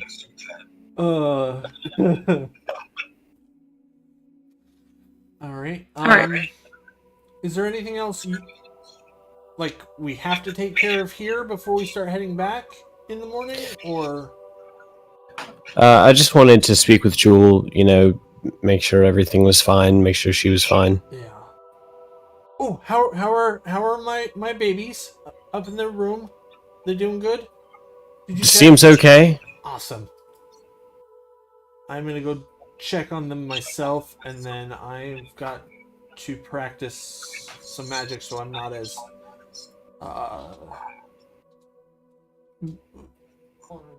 as vulnerable, so I have more options. Alright, just don't blow up the house. I will probably go into the field and try some of this when I actually go to try it. And then, I'm gonna go check on my animals, feed all of them, see how Jasper and Zob have liked their bead homes, because those are the two that have been in there. Sure. and I'm then just I'm going to gonna start- remind you the owl is in there. So Oh, you I can think- Are Okay. they, different sizes? Like, only certain things will fit in certain, or is it universal? they're color coded, but it's just basically what it is, and they would have told you this Yeah. as you picked it up, but they made you it's a little pocket dimension kind of a thing. Right. And it's you could fit I would say you could fit any size creature that let's see what size or smaller. I'm going to say large or smaller. Anything larger than that, and it's not going to work. If they are unwilling, they would need. It'd be the same idea as Trinket's necklace. They could make a saving throw if they didn't want to, but all of the animals that you have, except for And I figured the owl owl, is in Timothy's, is the way I have it in my head, because Timothy, I like to have him in my hood, basically. yeah, and he's very happy to be there. It's a nice, warm, little, cuddly place. Sure. So, All right. But I Yeah, feed them, make sure they're they all look happy. great. Jewel appears to have taken care of them. The cages are clean. There's food in them. Snakes don't eat a lot. I would say that maybe a flying snake eats more than a regular snake, just because of the Energy required to fly. yeah. But snakes eat maybe twice a week. So a flying snake maybe eats 3 times a week. Gotcha. But yeah, they both look very happy and well cared for, and I mean, as happy as a snake can look. It can't smile or anything. Yeah. And then the rest of my night is just trying to figure out the rest of my spell list so that I have access to them all. Go ahead and how late are you going to stay up? I'll give it's about 8 o'clock, I assume, by the time dinner's done and all that. Yeah. I'll stay up most 4 hours. So until midnight? Okay. Yeah, midnight would be the latest I would stay up.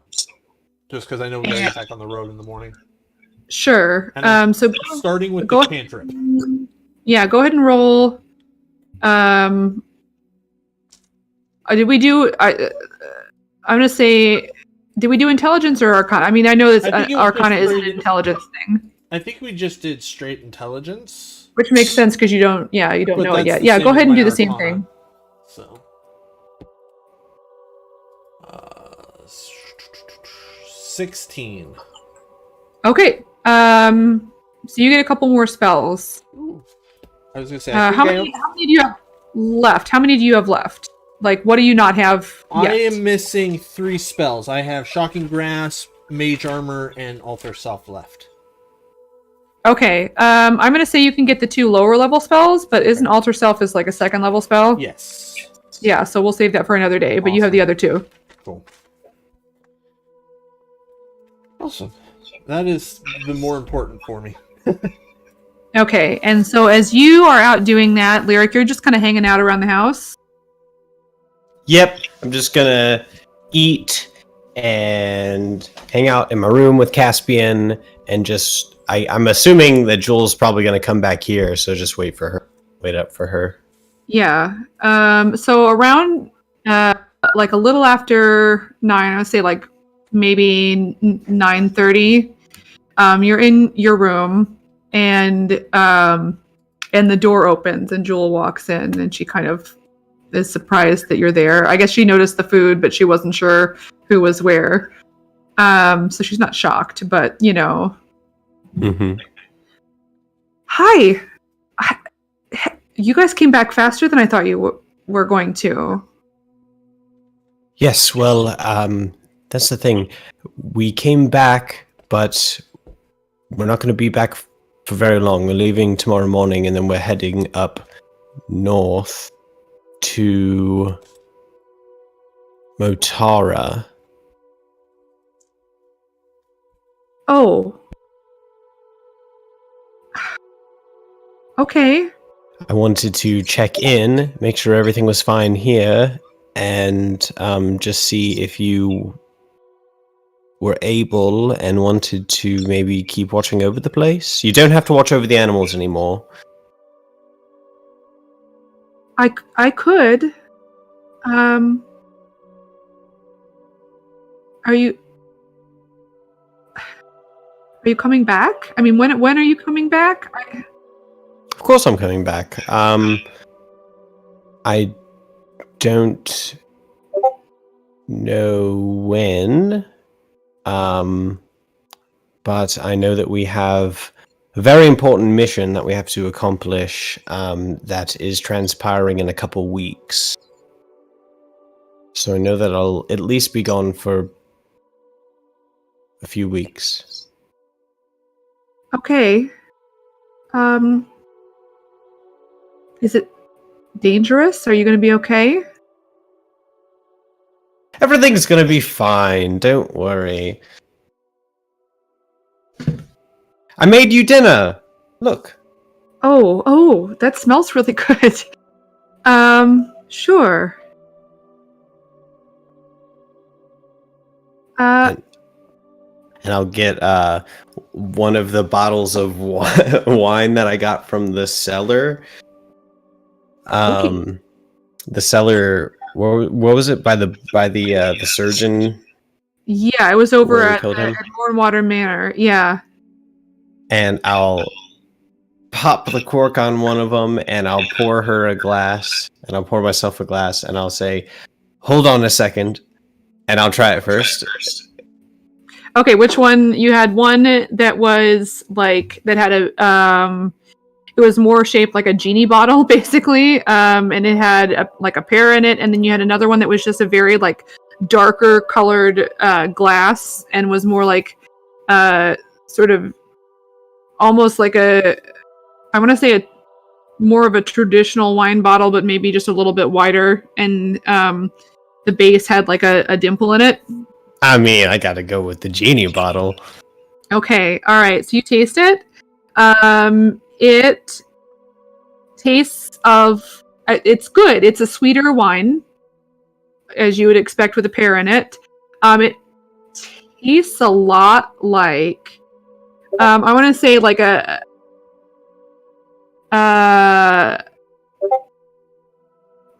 It's like a mix of almost. Hang on. Now I feel mad at myself because I'm like blanking on no, not what's I know wine, not this, not super well, but better than what's happening to me right now. Hang on for a second. It's sort of like, okay, this is not what I was going for to begin with, but I'm going to say this anyways because this would also work. It's like almost like a sweeter Riesling. Tastes heavily of pear. But also there's a hint of like cinnamon and nutmeg and like allspice. So there's a little like that kind of thing, and even like a little bit of like the bitterness aspect of those, but not in a bad way. It's just a little bit more complex flavor. It's not just sweet and just fruity. It's good. It tastes like maybe it'd be more of a dessert wine in general, but it's very good. I'll just say, Cheers.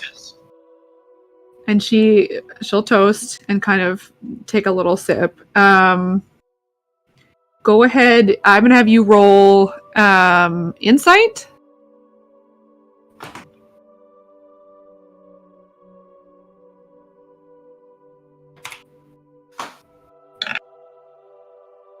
Eight. Okay. All right.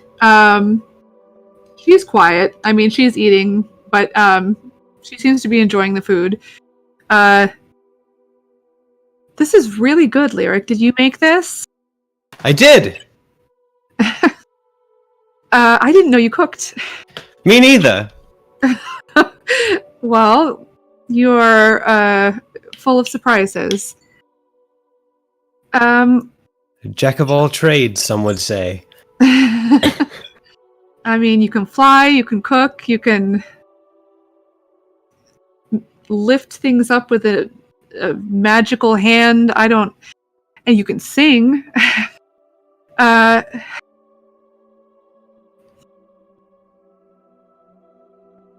Would you promise me something? And she'll take your hand when she says that.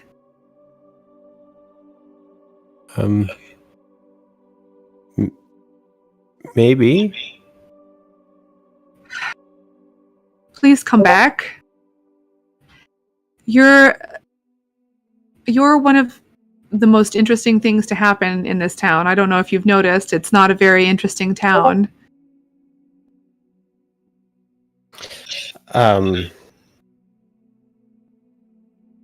Yeah, well, I was kind of hoping when you came back you'd stick around for a little bit.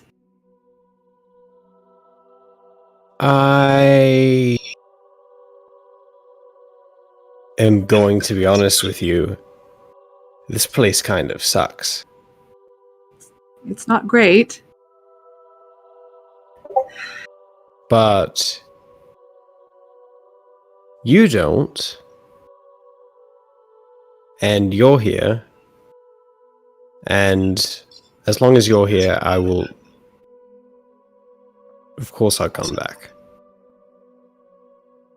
Okay, that means you're not allowed to get hurt on whatever this is that you're doing. Oh, I'll be fine. Don't worry. Okay.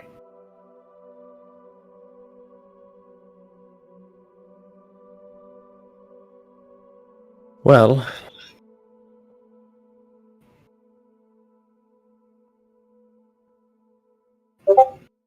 Okay. She'll kind of go back to eating. I'll just hang out with her while she eats. Sure.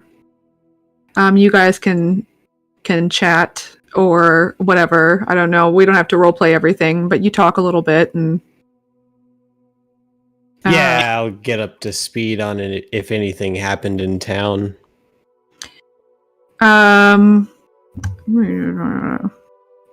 See how much she's been paying attention. Hang on.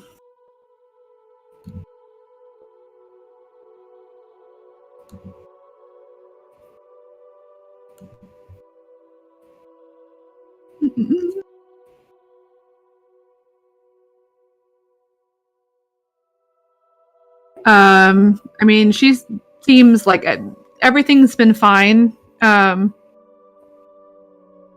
will say this though. She does have a bar. Everybody tells you everything at a bar. So she says, well, I haven't seen anything personally, but a lot of the farm workers have been talking about, I don't know, it's been... Animals have been acting weird? I don't know. I think that they have been... I think Kelvin's been really busy, kind of like helping out, improving fences and stuff like that, keeping stuff out. So that's, I guess, a little weird. It hasn't happened anywhere near me. Yeah, But that's what worries me, is that something is definitely going on in this town, and I'm not exactly sure that what we are going to... Actually, I'm almost certain that what we're going to do has nothing to do with fixing what's going on here, and I'm worried that you might be in danger.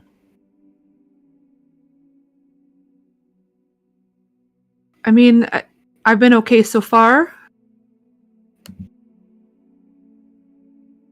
Well, I have a place that you could go where it's safe and there would be work. You could do what you do here, but you'd be a lot safer. You own a bar? No, not really. I'm very familiar with one, sort of, in Calic Dimit. I grew up there. Wow, this town must be a little bit of a rude awakening for you if that's where you lived.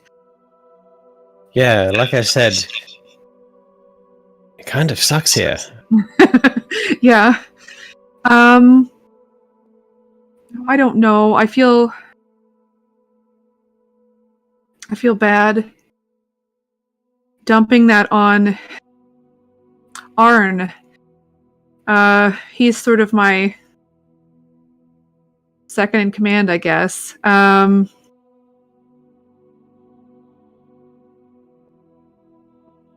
If I was in Calic Dimit, would I see you more often?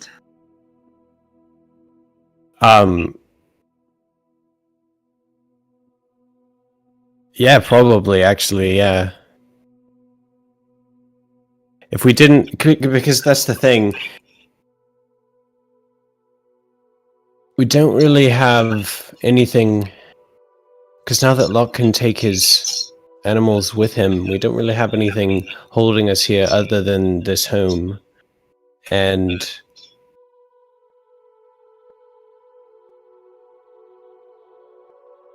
I mean, I'm sure we'll probably come back here, but Calic Dimit is just much more of a central area anyway.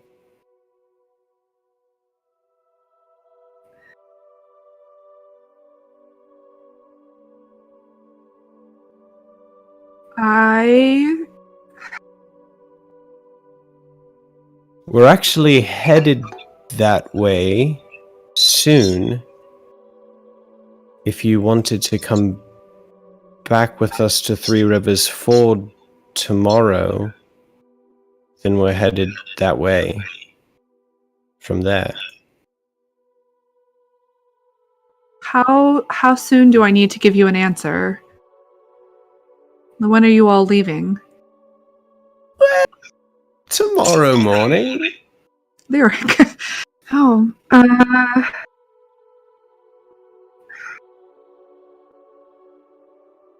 okay, let me... I have to go to the... So, you know what, I've moved around a lot, but never this quickly. Let me go out. Would you come with me out to the bar, and I can talk to Arn? Of course. And see if we can work something out. And then that way I can let you know. And then I can run home and pack if it works out. True. Actually, hang on just a second. I'm gonna run up to Locke's room Locke is outside if you're looking for Locke. I'm gonna run to where Locke is. Okay. Be like, Locke, Nah, yeah. Oh, I need that the bag works. of holding. Oh, okay. And he'll pull it off and hand it to him. I want it back. Is there space in here? Should be. Here. And he'll run up to his What? room with the bag real quick and start dumping stuff onto his bed to make sure there's plenty of room. And then run back down, give it to him. Should be plenty now. All right, thanks. Yep. And then I'll run back to my room I want it back. with the bag of holding. All right. Oh, sorry, I didn't realize the all right was you back there. Okay. So you guys leave and you head out towards the bar. And you walk out there. It's okay. I mean, there's no nothing happens on the way out there. Like no weird things, I guess. And you're welcome to come in if you want to. But she'll, run in and talk to the elven man that was out there. Like basically when she was back, in the back of the bar, he would have been the one out serving people at the bar. And she kind of runs in and has a conversation with him. Was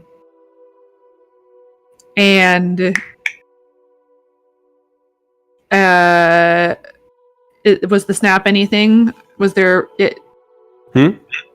I heard a snap. I didn't know if that meant that you wanted. Nope, just crack my knuckles. Okay, all right. Just making sure there wasn't magic happening. Magic. All right. It's a magic snap. Okay, yeah, and she comes back and says, I'm giving him a raise, but he's agreed to run the bar. Hopefully he can find somebody to help him. I don't know. I'm sure he can. Lyric. What? This is and she's kind of stepping closer and quietly speaking in your ear so as not to offend anyone. This is a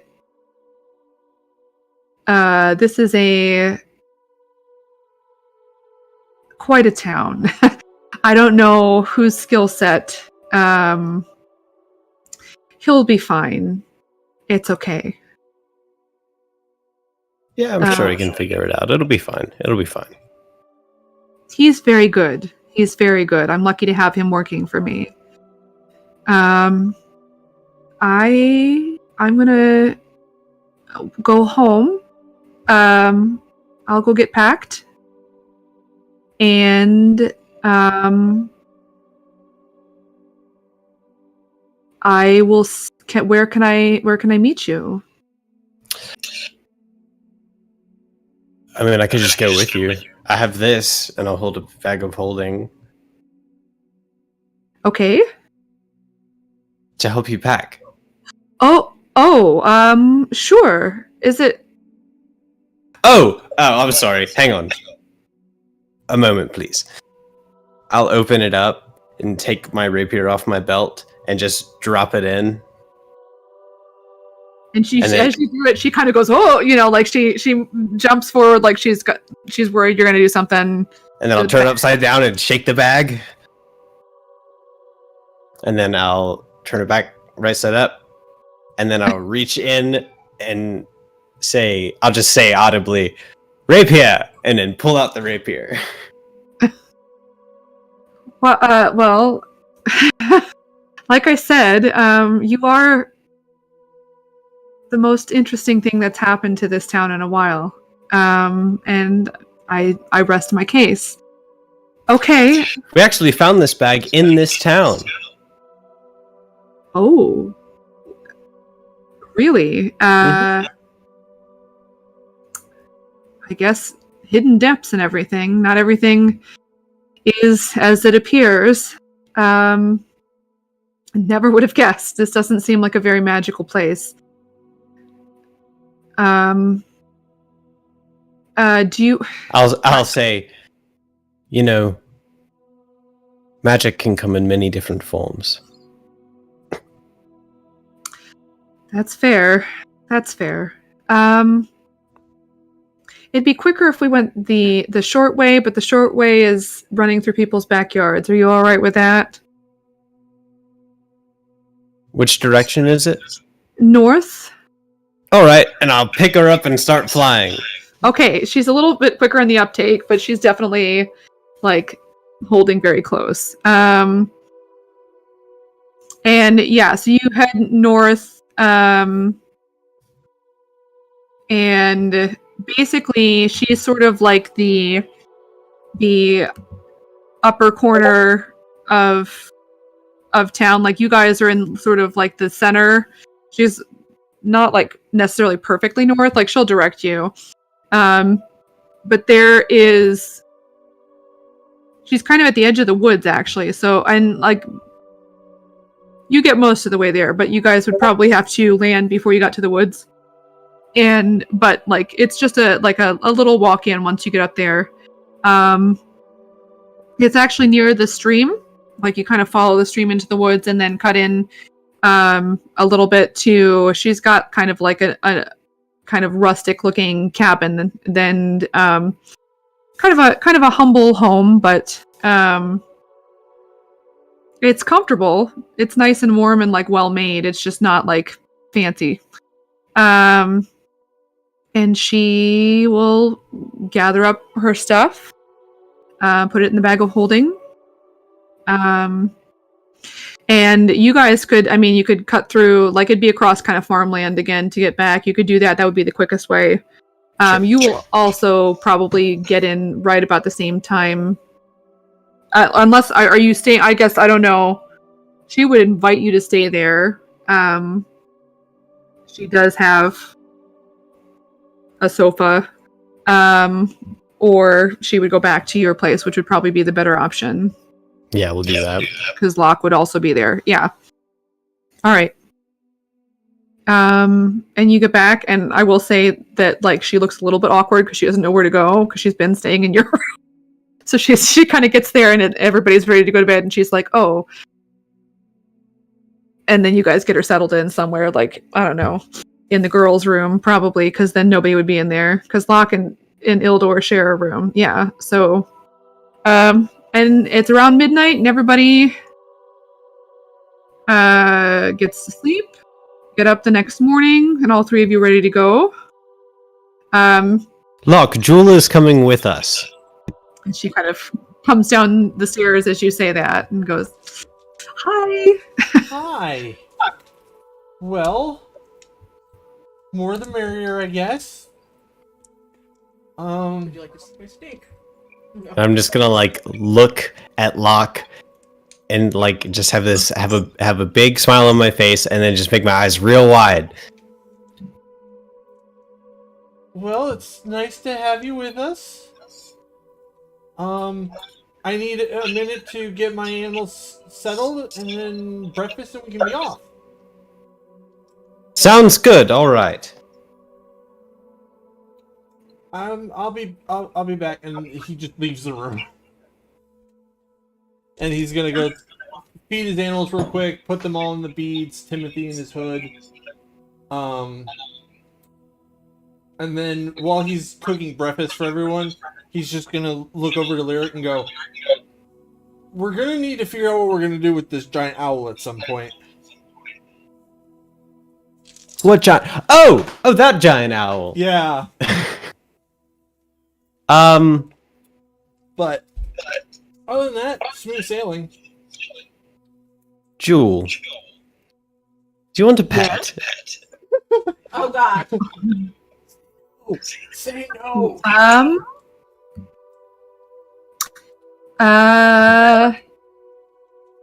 Would you like a mount? Maybe. That's what he means. It's a 10-foot tall, wide owl. Oh my God. Yeah. And I hold up the green bead. I go, and he's in here. And then I hand them each their plate of breakfast which would have just been something simple like bacon and eggs or something. Okay. I don't know. I've never had a pet giant owl before. You know what? On second thought, probably not the best idea. I was gonna say, it's a lot. Do you want to stop by Anastasia's and see if she would maybe want to purchase him? We know that he would have a good home, and that he would go to a good home because she makes sure that all of her animals go to good homes.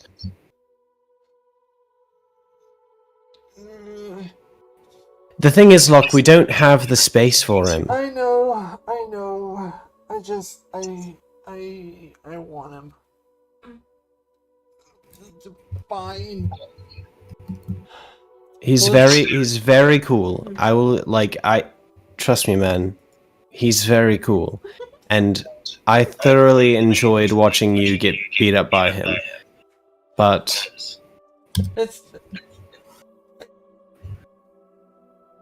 we've got to do what we've got to do. I can't do it. I'm sorry. I can't do it. I gotta keep him.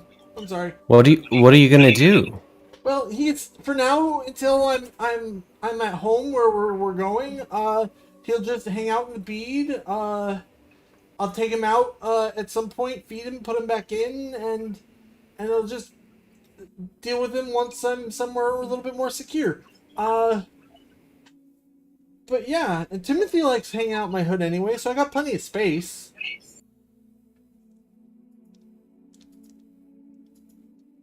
All right, man. I can't do it. All right.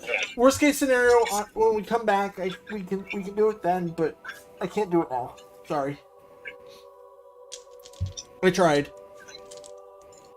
All right. Well, shall we be off? Yeah.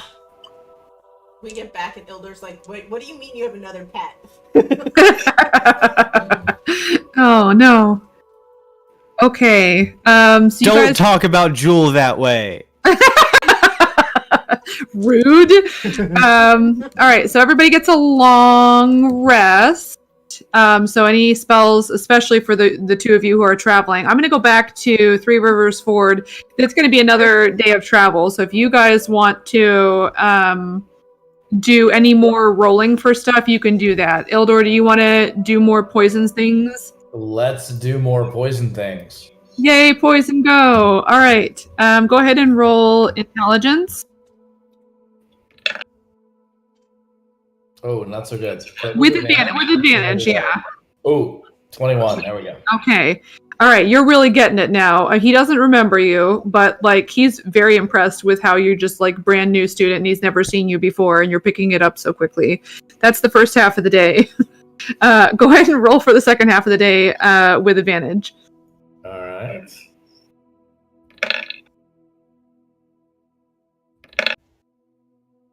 All right, not bad. So You're 21 to 20 for the day. Yeah. What specifically did you want to get out of that? I am just trying to batch up as much of this paralysis poison as I can. Okay, those are really good rolls. I would say, so there's 5 left. I think that you would have gotten 4 more of them. And if you're doing the exact same thing, then you'd have just like 5 times what you originally had. Unless you're doing something different with it. No, same thing. Yeah. So you're using up 4 more. You still have 1 left that's unused. Actually, you rolled really well. I'll say you get a little bit more out of it. So instead of 12, we're going to say... So nicely, we're going to say you get 16 out of each of those. All right, so the way I put this just to have something is as vials. And so I said like a vial of paralysis poison, and each one is 12 arrows, 6 daggers, or 3 rapiers or large weapons. Yeah. So I had, from before I had 1. So how many should I add? I'm just to put in D&D Beyond, what should I put as the quantity now? Okay. Okay. So you had... Hang on, I can do this. Let me just So the way, just to be clear, let me say that again. From before, I had 1 vial from 1 of the powder. So the powder turned into 12 arrows, 6 daggers, 3 rapiers. So now I have blank. You know what? You're not gonna get more out of it because I don't think that now that I remember, but you just got more done is more what it is. So it's still gonna be the same thing. It's more that you're able to get done faster, not that you get more out of it because you did fine the first day. It was just you didn't get through that many because the roll wasn't as high. So you'll have a total of times 4. Yeah, you're gonna have 60 total. And that would be if you were doing arrowheads or crossbow bolts. So 5 vials, which would be 12 arrows. Yeah, five that are 12 each. Yeah. And then so that 5 would be, just to be clear, 12 arrows, 6 daggers, or 3 rapiers. Yes. Yeah. Same thing. Yeah. So you're gonna have five of them, and it's the same for each file. All right. So what I put into D&D Beyond was 5 vials of paralysis poison. Sure. Cool. That's fine. That's awesome. And you still have one left that you can work on, but now you think that you won't. It wouldn't be with an advantage, but you think that you will, do better. You've had this practice, you think you could probably recreate this. Okay. Cool. Okay. Corlin, what would you like to do? Is there a music shop? Yeah. Sure, you could find that. You'd probably go around and ask, ask around the same neighborhood that Tremaine would be in, just because that seems like kind of an artsy neighborhood. And I gotta go to... and it wouldn't necessarily be in that neighborhood, but yes, there would be. She'd be able to. In fact, since you guys are going to be in Three Rivers Ford at least for a little bit longer, I'm going to pull. I don't know why we were at the continent. I think it was to look at Motara, but I'm going to pull everybody over to look at Three Rivers Ford since that's really what we need at the moment. Okay. So you would be Tremaine would have been over here-ish, somewhere in this neighborhood. The music store would actually be kind of down here, up by the river, in one of these buildings over here. But yeah, you can find one. Okay, yeah. So she would like to find her way there and would like to look at just the different instruments they have. She's proficient with the lute, but because of her upbringing, she played a whole bunch of shit, and so she just wants to get, since we have a performer, Sure. Wants to get just more stuff. So if they find their position again, that she can join in and stuff. You're gonna be a backup dancer? Backup dancer? Yeah.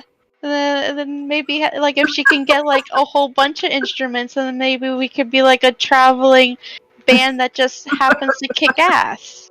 Okay, all right. So you walk in the shop, and you actually find. I'm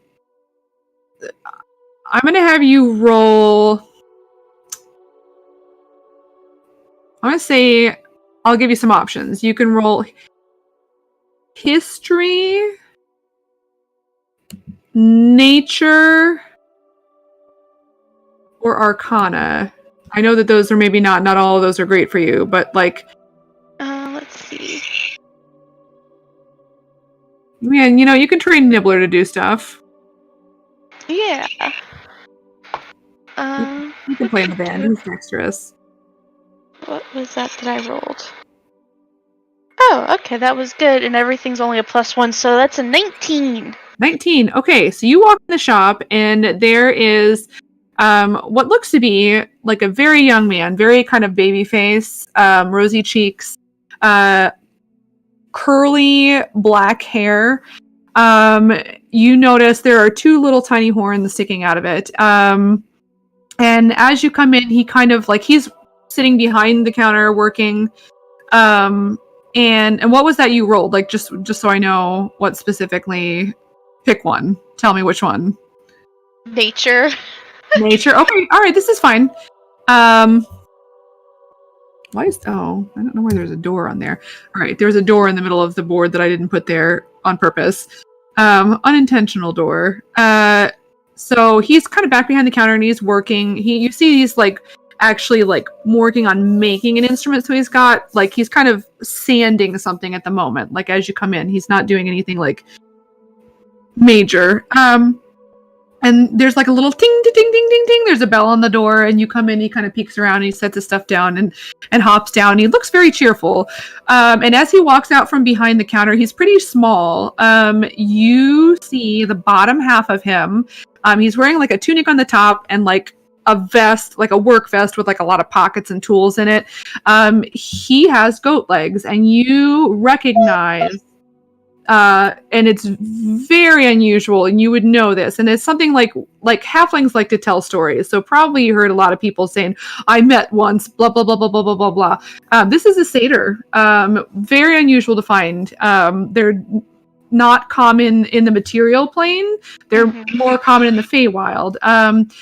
So presumably you heard like stories of people bragging that they'd seen them, but like whether those were truthful or not, you don't know. But you have now seen a satyr, and he comes out, and he's got like I said, curly dark hair, little itty bitty like nubby horns, and he's actually got like kind of dark brown skin, but like really like beautiful, like bright, kind of teal colored eyes. They just kind of pop because everything else is kind of darker colored. And he kind of comes out around and he goes, "Hi.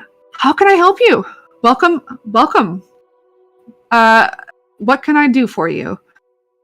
Oh, hi. So, well, I'm just looking for some instruments for me and my friends. One of my friends is just really musically,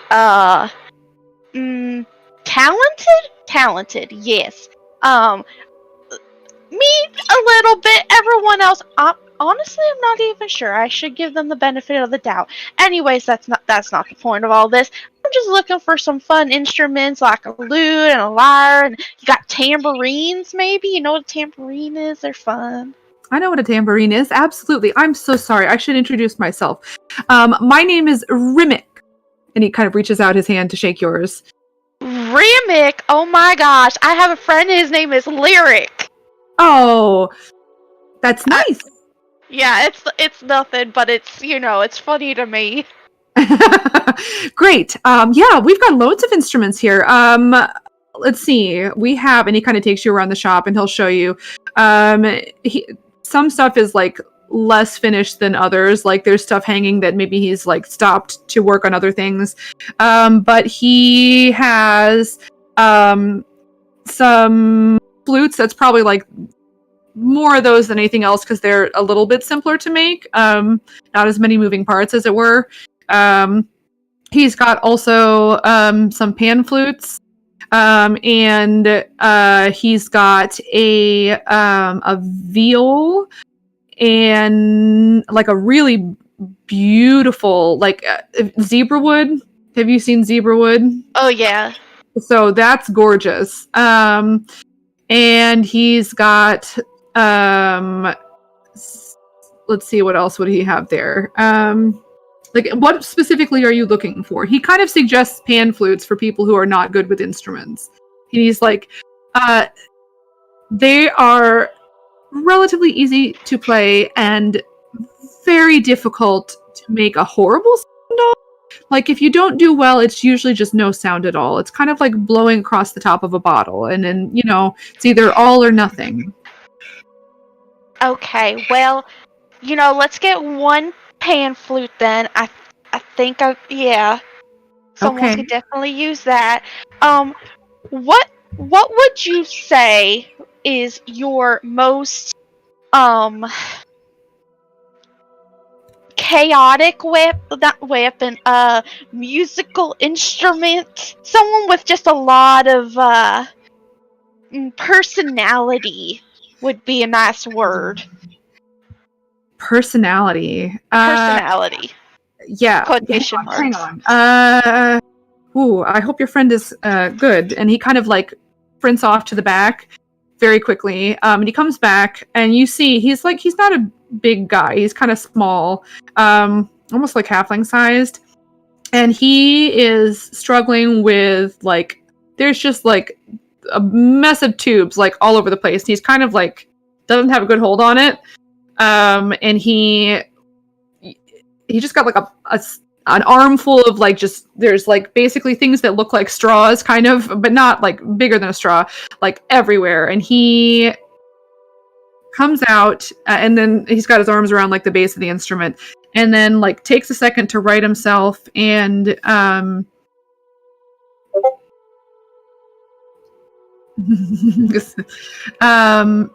and as he gets it like organized, you see that there's like, I don't know if Corlin would recognize this. I'm going to say this is maybe less of a common instrument, like just in this world in general, so probably not. So you see like a brightly colored, like beautiful fabric around some sort of like bladder mechanism, and then like there's a bunch of pipes sticking out of it, and then there's like another kind of smaller tube, and he puts that in his mouth, and he like blows into it a couple times, like deep breaths, gets a little red in the face, and then he squeezes it with his elbow, and there's this yeah, it's a bagpipe. So he plays that. This has got, he plays a little like, interestingly enough, bagpipes came from India. There we go. Here's your music lesson for the day, everyone. So he actually doesn't play like a Scottish thing, but he plays something like really cool, kind of sounding like very kind of serpentine melody. And it's very exotic sounding, but it's also like loud and piercing. So he said, this is, nobody ever buys this, but this is my chaotic personality filled instrument. I call it a bagpipe because that is what it is called. I'm in love with this. I love it so much. It just sounds like Aunt Teresa screaming at the wolves. Yes. Okay. So you said you want pan pipes? Yeah, let's do like a pan flute, Yeah. a tambourine. Tambourine. All right. He doesn't have a tambourine, but he could very quickly fix one up for you. Like, give him like, this is your, like, you got the whole day for this. All he has, he takes like a hand drum, and then like he'll just take the frame of the hand drum and like, drill some holes in it, and like, so he can like, he knows what tambourines are. I don't know that he like constantly carries them, but it's very easy for him to make. He'll hammer some, little jingles into the right shape, and off you go. So tambourine, bagpipe, and he would just have like general drums too. That would be another thing that would be easier for people to do. Like, maybe not do well, but like make a noise on that sounded like a noise that you're supposed to make on a musical instrument. That's true. Okay, yeah. What else? I'm trying to think of like, there's the viol. He does have lutes, and he does have like some in the back that are finished. They're the fanciest thing that he has, or the fanciest looking thing, would be like the bagpipe, and then that sort of zebra wood looking viol. But gotta be fancy. So do you, yeah. Yeah, so pan flute, tambourine, bagpipes, and a little drum. I think that would be good. Okay. So pan flute, tambourine, bagpipes, drum. Alright, let me give you a plus on those. Give me 1 second to look up the price. I'll come back to that. Did you want to do anything else on that day? Nope, Okay. That is it. Okay, so while I'm figuring the price out, Indy, what would you like to do in this day? You definitely will want to what do you call it? Practice some more. Like, go down there and practice some more. We don't have to roleplay it if you don't want to. And Okay. the other thing that she wants to do is go to the magic shop where Locke bought his bead, and she wants to get one for Nibbler just in case she ever needs it. Like they're doing something really important where she, needs ultimate, like I don't know, stealth or something, and Nibbler has to go in there. All right, how much money do you have? Oh, okay. Let's see. 584 gold. Okay, I was just making sure. Like, I didn't know how much Lyric had walked off with since he was carrying the party funds.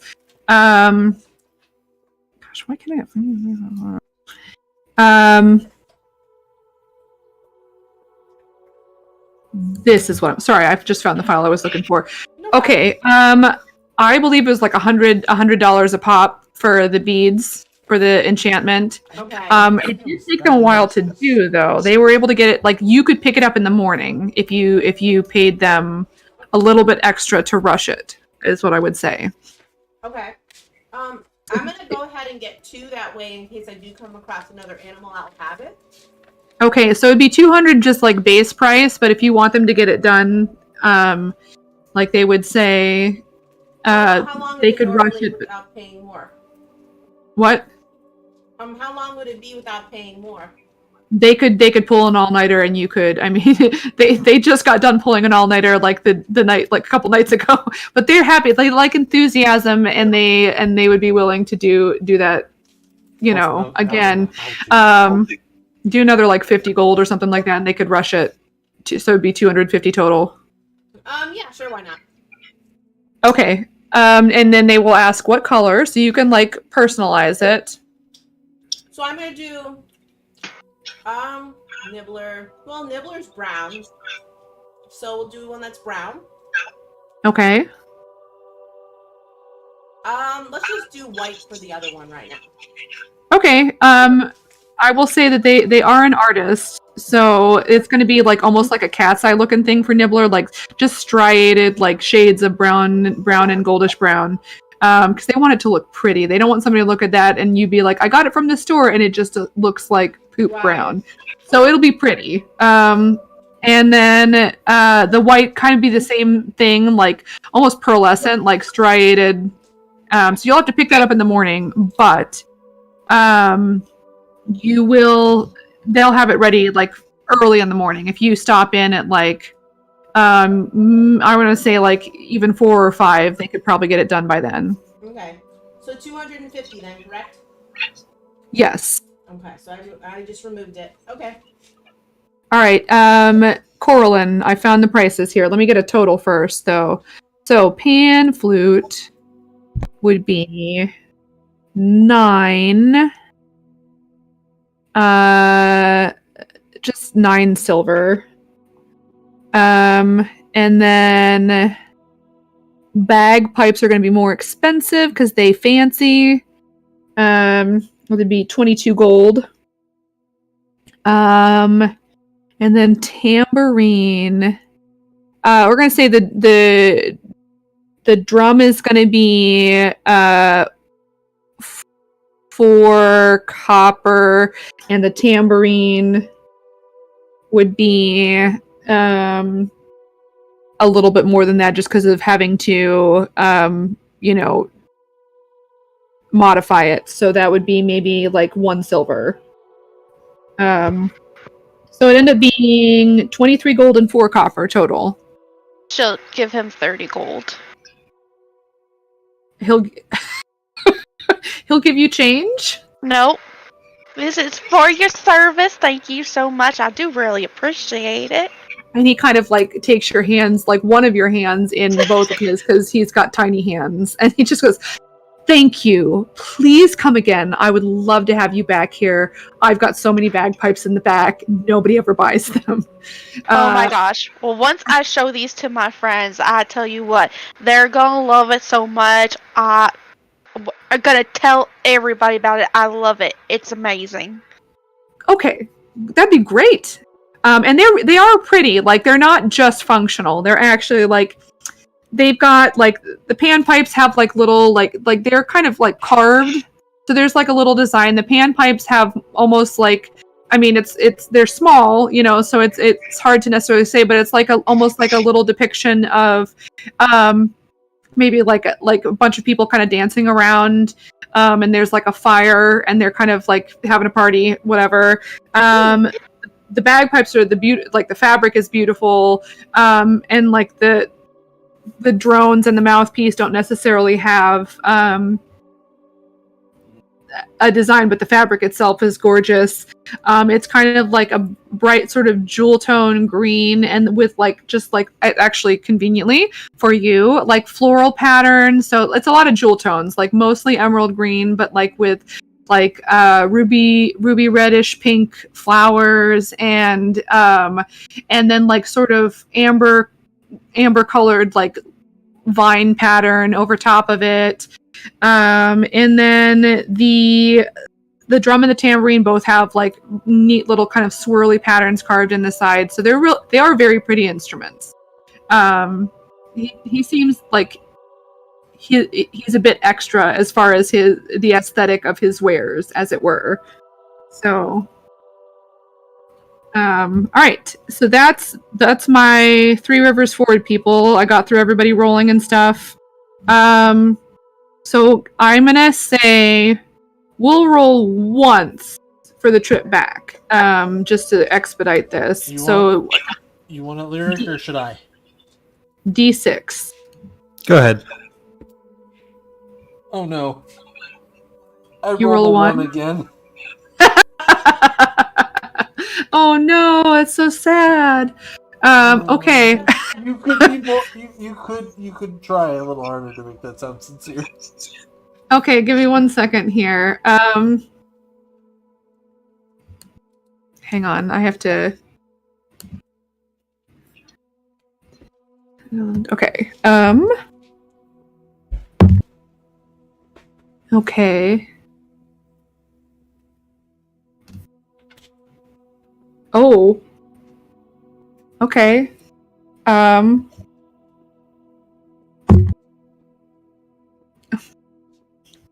Okay, so you guys are walking, you're walking. And then you get to, I'm gonna say maybe like 3/4 of the way to Three Rivers Ford. Are you on the road or are you in the forest? I guess I should ask. I assume we're taking the road because we have Jewel with us. Okay. Yeah. All right. And there is a cart across the road. It's like the wheels are off the axle. It looks, Like a crash? Like a trap? not a well, it looks like a broken cart, like not a crash. It looks like the wheel came off. I guess it would have crashed if that happened. Can I perhaps perceive if it is some kind of trap? Yeah, go ahead and roll perception.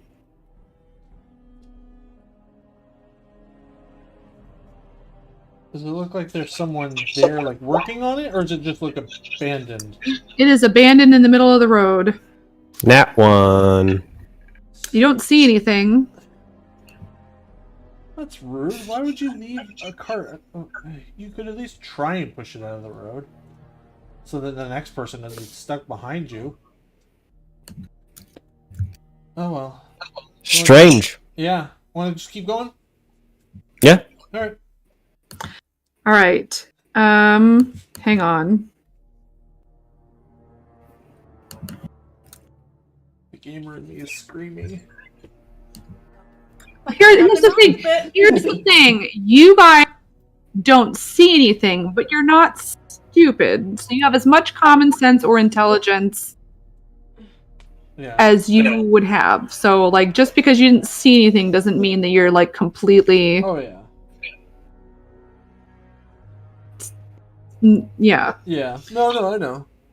Okay. I'm prepared All right. for a trap, but obviously we don't see anything. So we're just going to keep going. Okay. So... Hang on.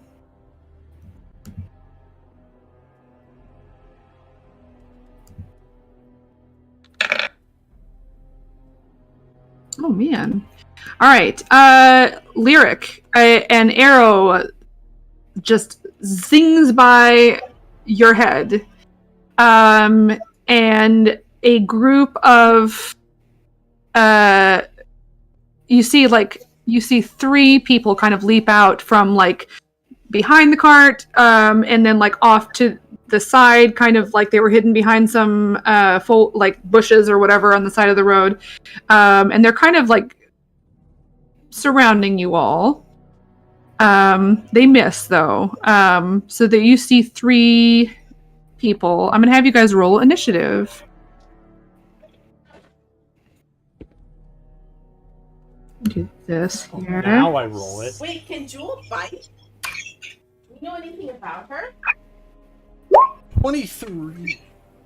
14. 23 and 14. Give me 1 second here. I'm gonna roll for Jewel. Because I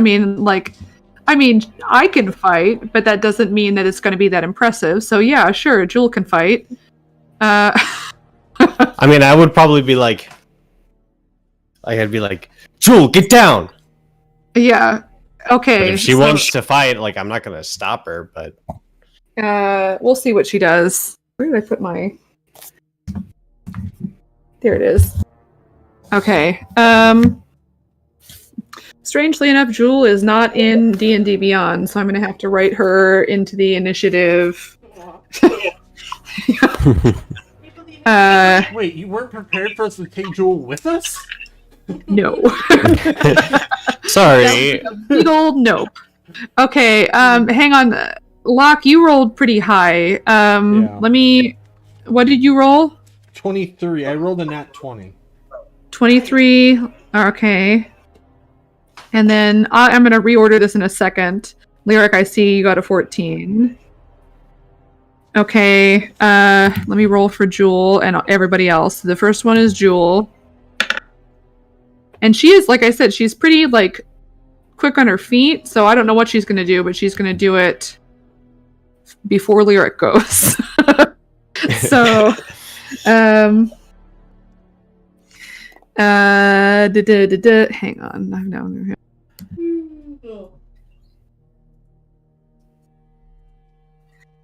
Okay, and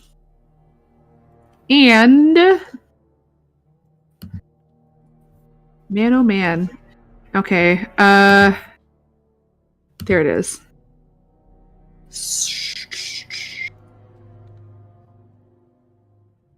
Start. I'm gonna roll 1. That's stupid. I'm gonna roll. I don't know. Okay, I'm just gonna roll. There's 5 of them. For reasons. This is the first group. Oh, I shouldn't have said that. Okay, well, one of them's going real slow. Then that would be plus. Yeah. Okay. So one of them is for sure going last. And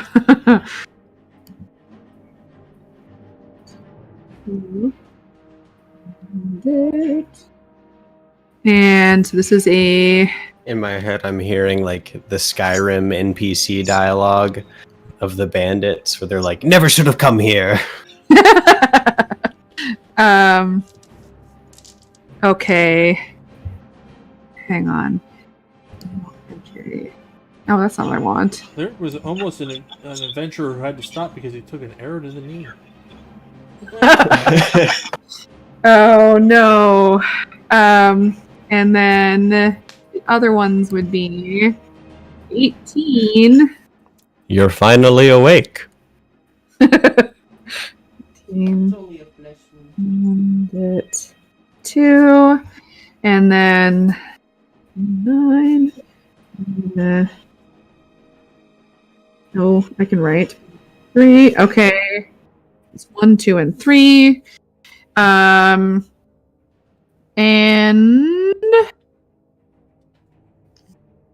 I'm assuming Jewel is not wearing any armor. she is not. Okay, good. She break I mean, down. not good. It's not good, but it's good for what I'm about to do. Oh, okay. Oh, so she Okay. like busts out. She's a barbarian. Okay.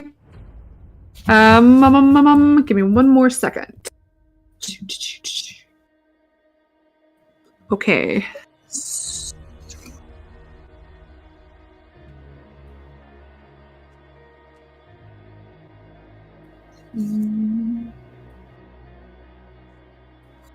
And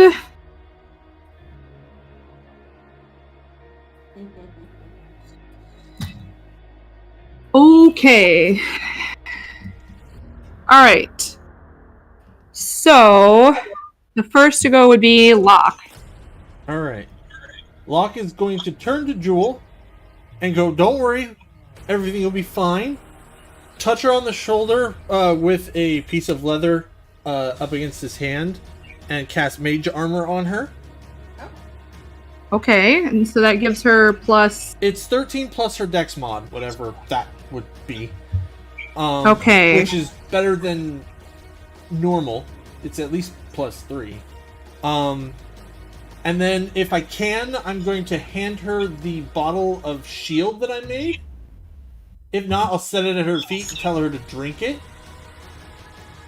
You can hand it to her. So basically, if you were giving it to her, if giving someone a health potion, that's an action. But to just hand a bottle, that's a bonus action. That's fine.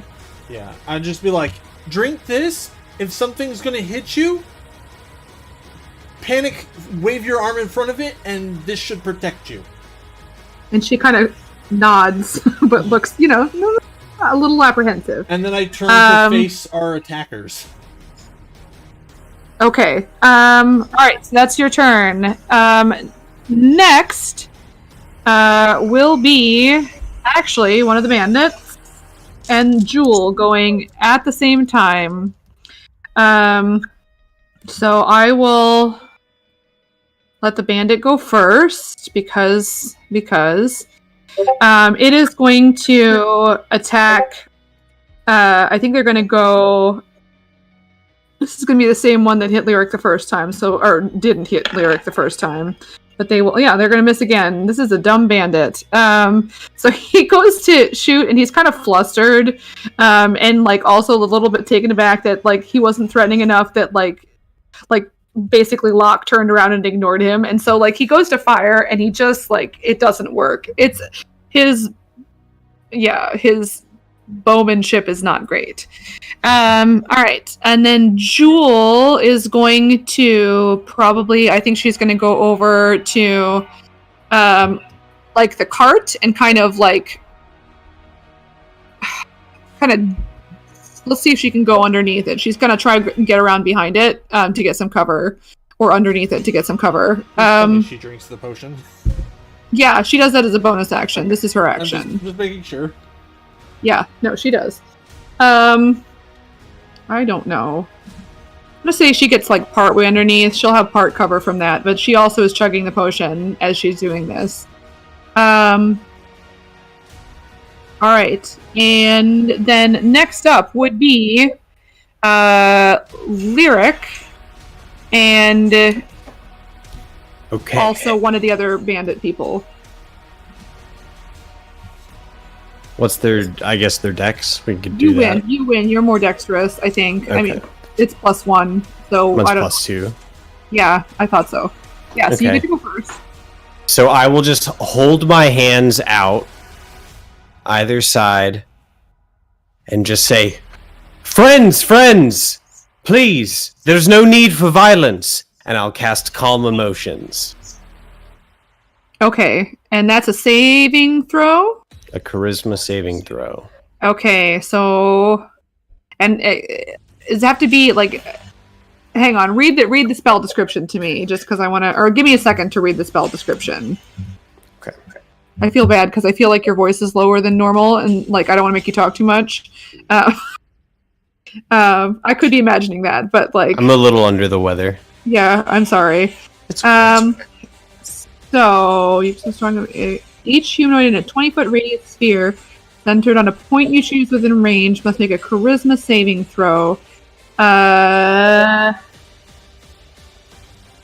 Making a point. Okay, so I'm assuming you're getting like they're kind of positioned like behind you guys, and then like there's a couple of them coming up from the cart as well. So I'm assuming that you're kind of aiming in that area. I'm aiming in the area where I can get all of them if possible. Okay, you'd be fine. Getting all of them. I'll do this.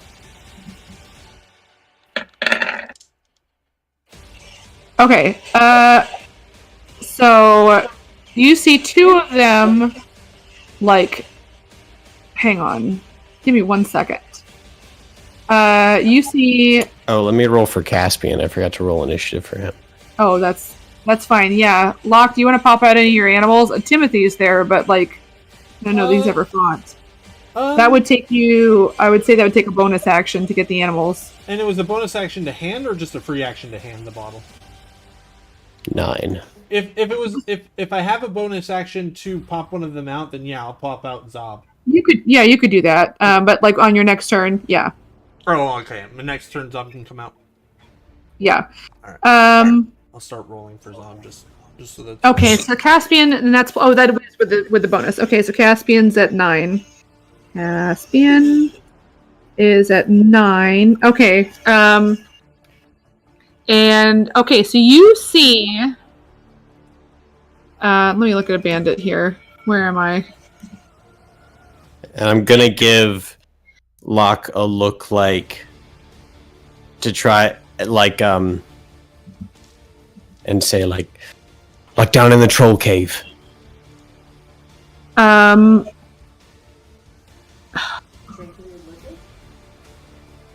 Okay. So you see all of them kind of relax. So strong emotions. They don't put their weapons down. You see two of them kind of put their weapons down a little bit, but they look I mean, they're calm, but also they're bandits.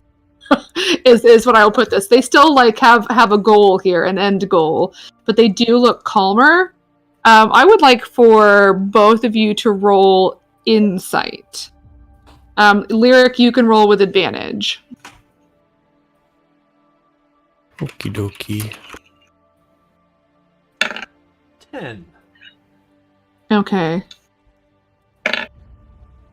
22. Yeah, so I'm going to say that you are aware, number one, that there are people you can't see that have been affected by the spell. Oh. And that two of the people, the two people, in fact, that you see that are actually lowering their weapons also weren't affected by the spell. So there are two people, and because you rolled that well, they look very nervous, those two people. So you feel like maybe something with them is different. The other ones that are kind of keeping their weapons up, but maybe not quite at the ready, they look more like focused. And the two that are sort of like half lowering their weapons, they start to, and then they see that nobody else is. They kind of pull them back up again, but they look super nervous at this point. But I'm kind of confused. Is anybody still hostile? The two people that you know saved on the spell are the ones that you saw start to lower their weapons. For whatever reason. But, like, you know they shouldn't be affected by the spell, but they're acting like they're ready to stop fighting. Everybody who still kind of has a weapon in their hand, like, ready to go, they were affected. Okay. So, are we still in initiative then? Let me look at common mode. You said strong. You can, if it fails, you can make it indifferent about creatures of your choice that it's hostile towards. They're indifferent, but they also kind of want your stuff. It's kind of they're just because that's what they came out there for. Yeah, but they're fine. Like the ones that are still kind of looking like they're not quite putting the weapons down are affected, and they're like, so I'm gonna say you can be out of initiative for now, but don't forget your initiative, just in case. Okay. All right. So I'll just say, please, what is the meaning of this? And the one guy goes, well, the meaning of this is that we mean to take your stuff. He's a wordsmith. I think you're gonna want to change your mind about that. I mean, My friends here and I are very powerful. oh, she looks And it real will powerful. not it will not end well for you all if you continue to fight this. Just turn around and came back from whence you came. See, here's the problem. I can't do that. I've got a job. I've come here to do my job. And I'm gonna do my job. I mean to do my job. I'm gonna use prestidigitation to make my eyes burn. I'm gonna And cast say- enlarge reduce on Lyric, so he's gonna double in size Okay, as his eyes as he does his spell. I like it. Okay. As this happens, I'll fuck it. I'll bamf out my wings, which that alone. When I use that, I also gain glimmering eyes. Okay, so are you gonna do anything other than the glimmering eyes that roll intimidation with advantage? Okay.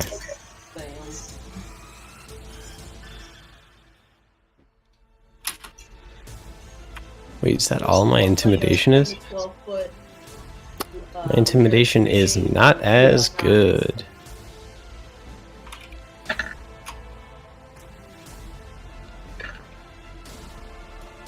$17. Okay, let me see.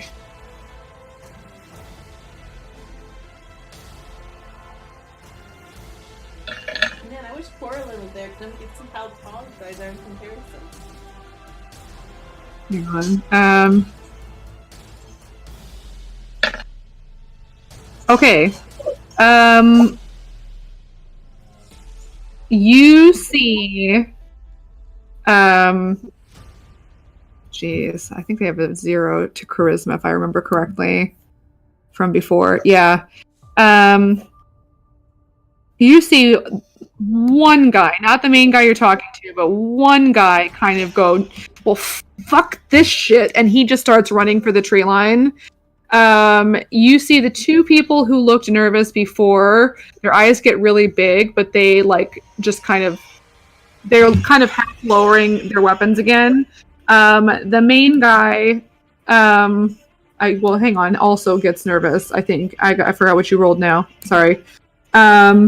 Yeah, no, he's doesn't have a no, he's good. No, Can I try one more thing? Absolutely. I will cast Minor Illusion to get the sound of the beating of drums behind me, emanating outward. And I will... That's not concentration. I'll cast... Can I use prestidigitation to change the way that my voice sounds? You absolutely can. I will do that to make my voice get like super, super low. And I'll say like, "Go back from whence you came, or feel the wrath of Lady Firehair's chosen warrior." Okay, I'm gonna have him roll again.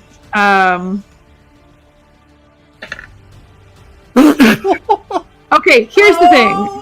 He looks super impressed, but he also noted at this. Let me see what the other two do. Hang on. Yeah, no, they're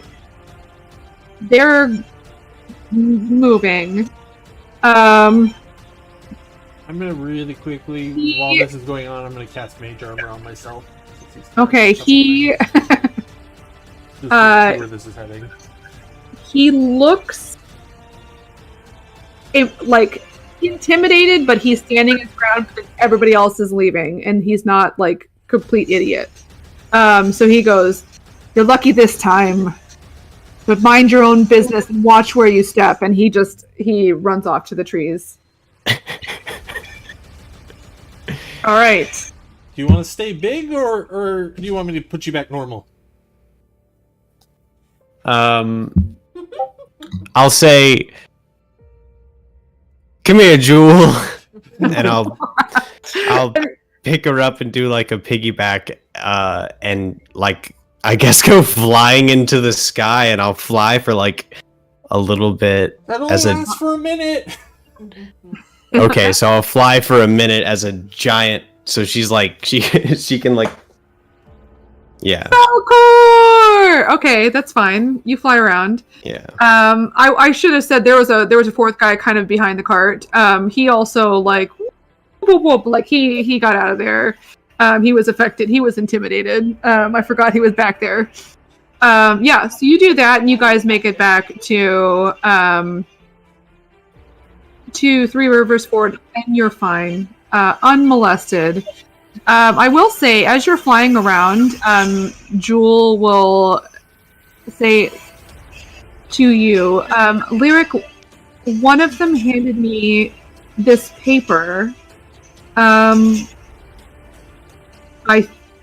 It's here, and she'll hand you like a piece of paper, and it's like a note asking for help. So it was she was over near one of the two that you could tell wasn't affected by the spell, but they were acting kind of funny. And they passed her a note in the midst of all of that.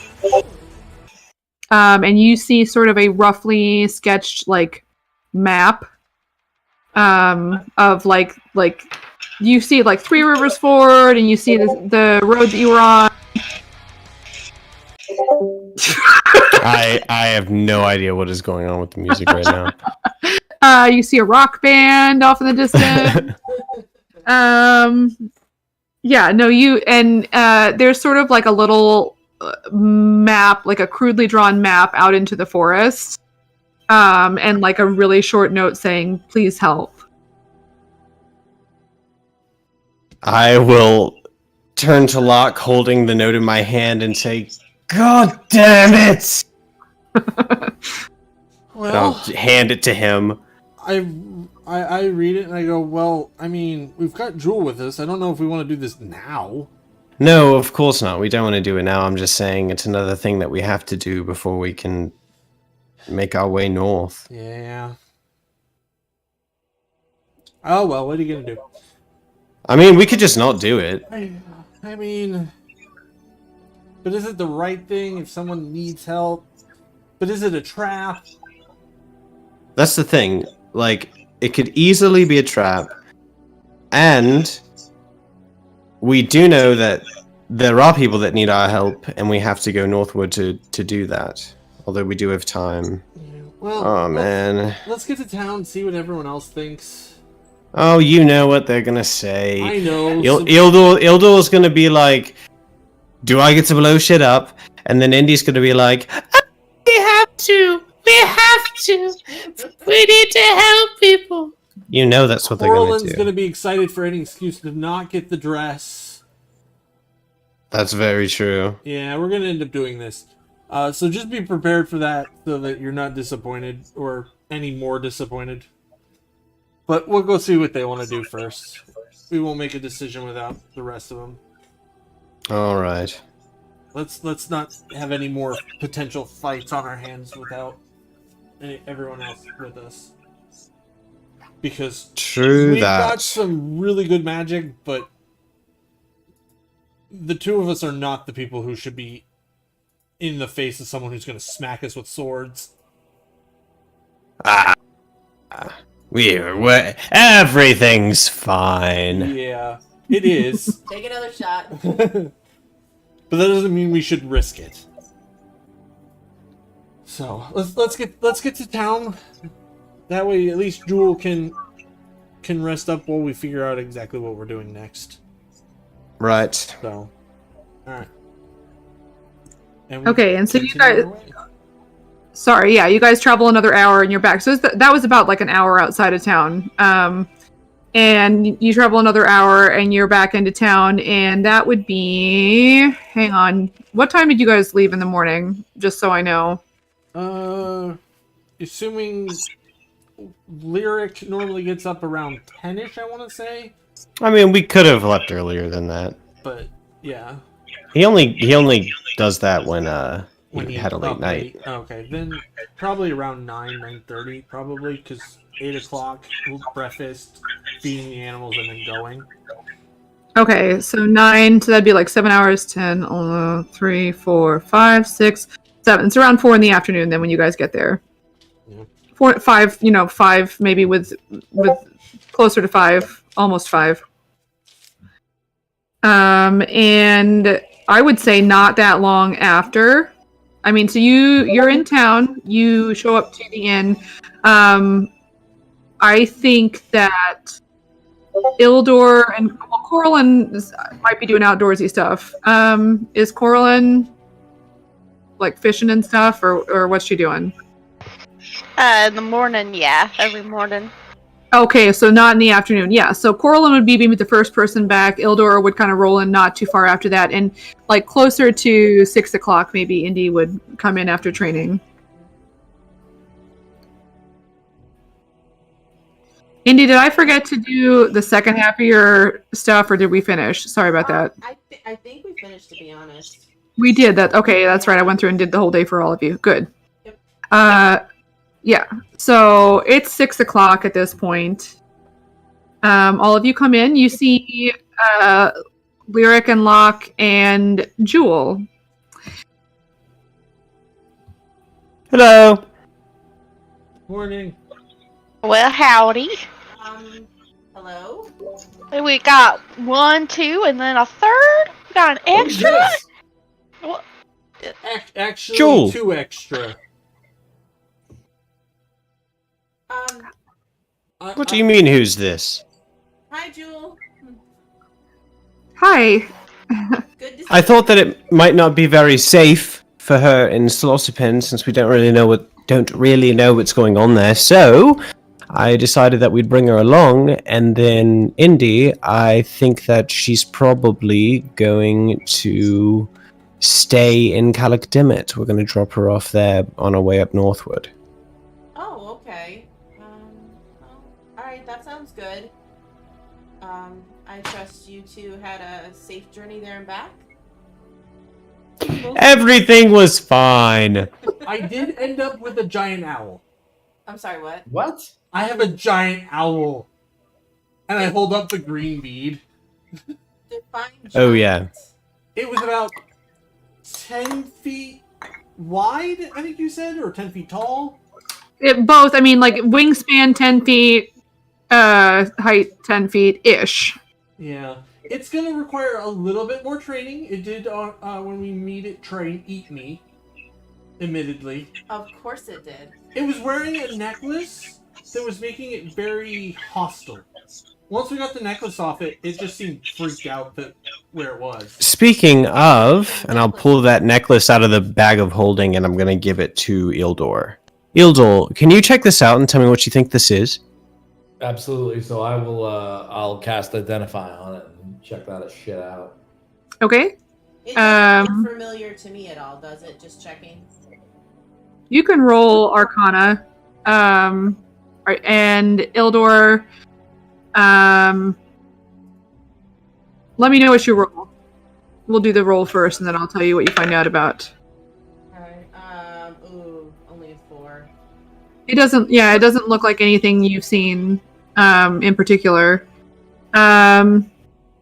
Ildor, you roll Arcana, and you see that this would be,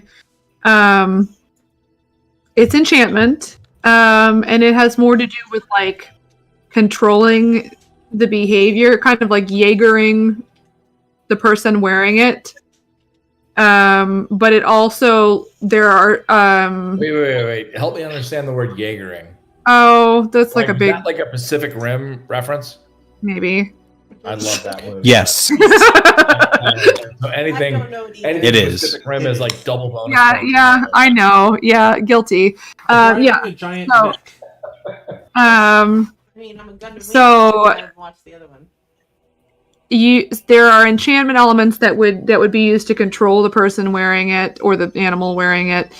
But there's also I'm gonna say abjuration, like it's specifically meant for one, like only one person can use it. It's the person, I mean, I don't know if it's the person who made it, but like it's made for only one person to be able to control it.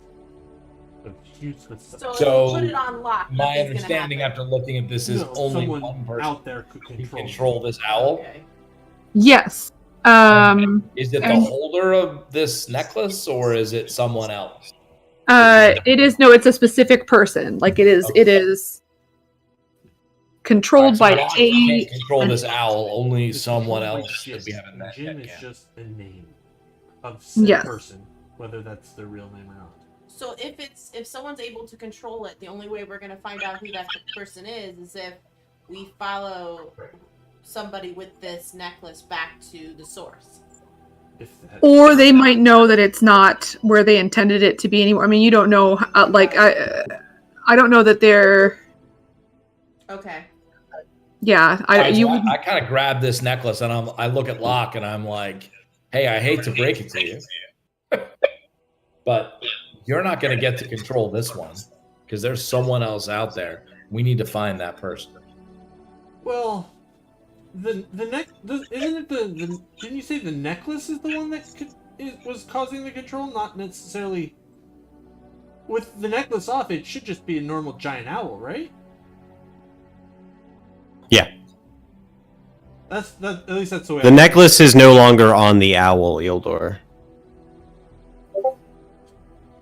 Well, do we know if this owl attacks you both for a reason, or do we know it's like directly connected to it was looking for you guys, or maybe it was just something else? You know, like, do we know it was? We have no idea.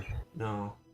We did see some when we were heading into Slaughter Pen. We did see some wolves that were acting fairly strange. We managed to avoid them, but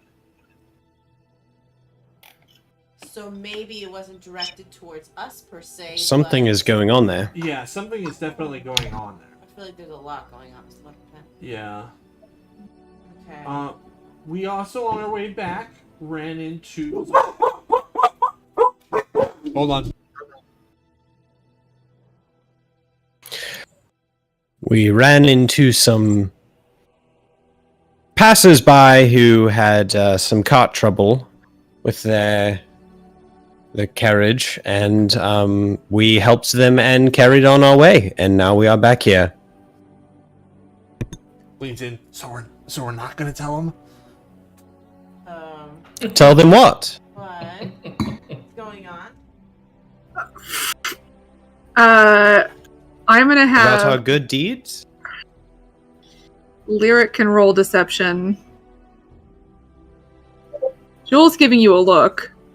It's up to you. It's, Yeah, getting a whiff of some bullshit. I'm gonna say roll Wolves were allowed in here. at disadvantage because Jewel is definitely like making a face. I love it. Yeah, that's about right. I mean, technically, That's that would about be... 18. For lyric. Technically, it's still an 18. Exactly. That's right, because you can't roll lower than a 10 on that. Right. Exactly. So it takes in that one for lyric to fail such a thing. Yeah. Basically. It's also a nat 1. I mean, Indy, you know your brother. He looks super honest right now. He looks like the kind of like little kid who would totally 100% get away with doing the bad thing and not look like he was trying to get away with the bad thing at all. It is uncanny how much he looks like he's telling the truth. It's up to you how much you read into that. So can I go up to him and like kind of like pat him hard on the back and say, "Cough out the bullshit"?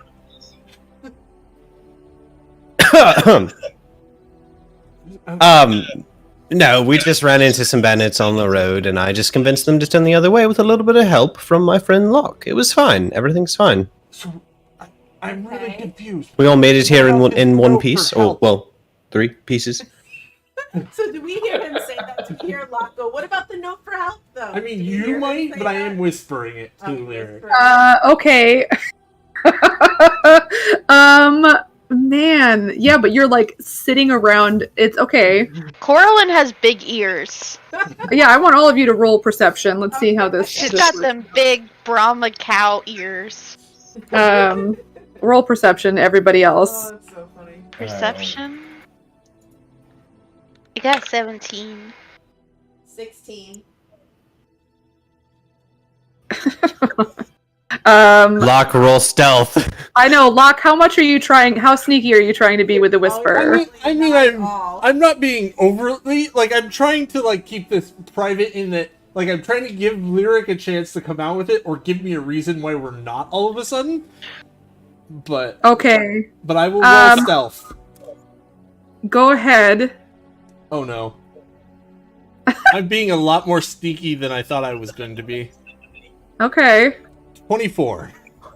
Okay, so you go. Whoa. Aha! You guys all see Locke muttering something to Lyric, but you're like in the bar, and there's conversations going on. You do not hear him.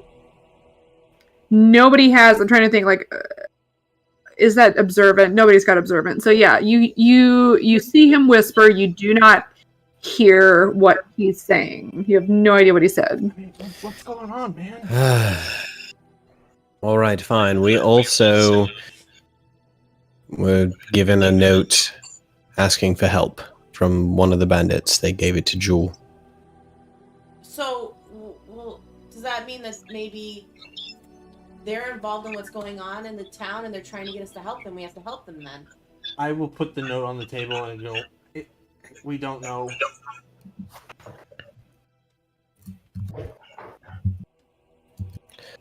Listen, we have time, right? Wait, do we have time? I mean, technically we do, because we were going to get there with, like, at least 4 or 5 days. You were gonna get there the week before. Yeah, the week before. I knew it was close. And also, this is closer to Three Rivers Ford. This is like an hour outside of Three Rivers Ford. So this is not down near Slaughter Pen.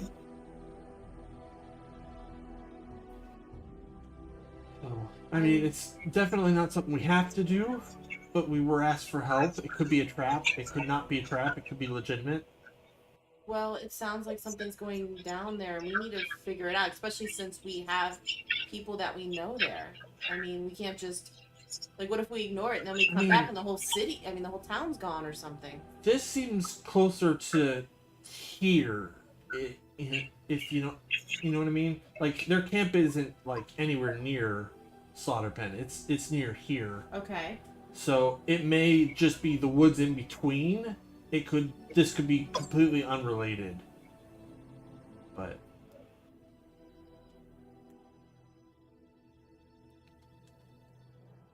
I mean... It's up to you guys. So I look at Ildor and Coraline, I'm like, well, what do you think? I say we go find some bandits and fuck some shit up. I look at Locke, Oh, yeah, I was gonna say. I look at Lyric. I go. I mean, do we have and then time? I dramatically look at Locke, and then I turn and look at Indy and say, Indy, what do you think? We have to go help them, obviously. And then I turn and look at Locke again. Bullseye. I mean, close. Close. You thought Ildor would say, "Let's burn some shit up." Ow. Burn shit up, blow shit up, whatever. It's the same thing. Yeah. No, it's eerily close. We know these people way too well.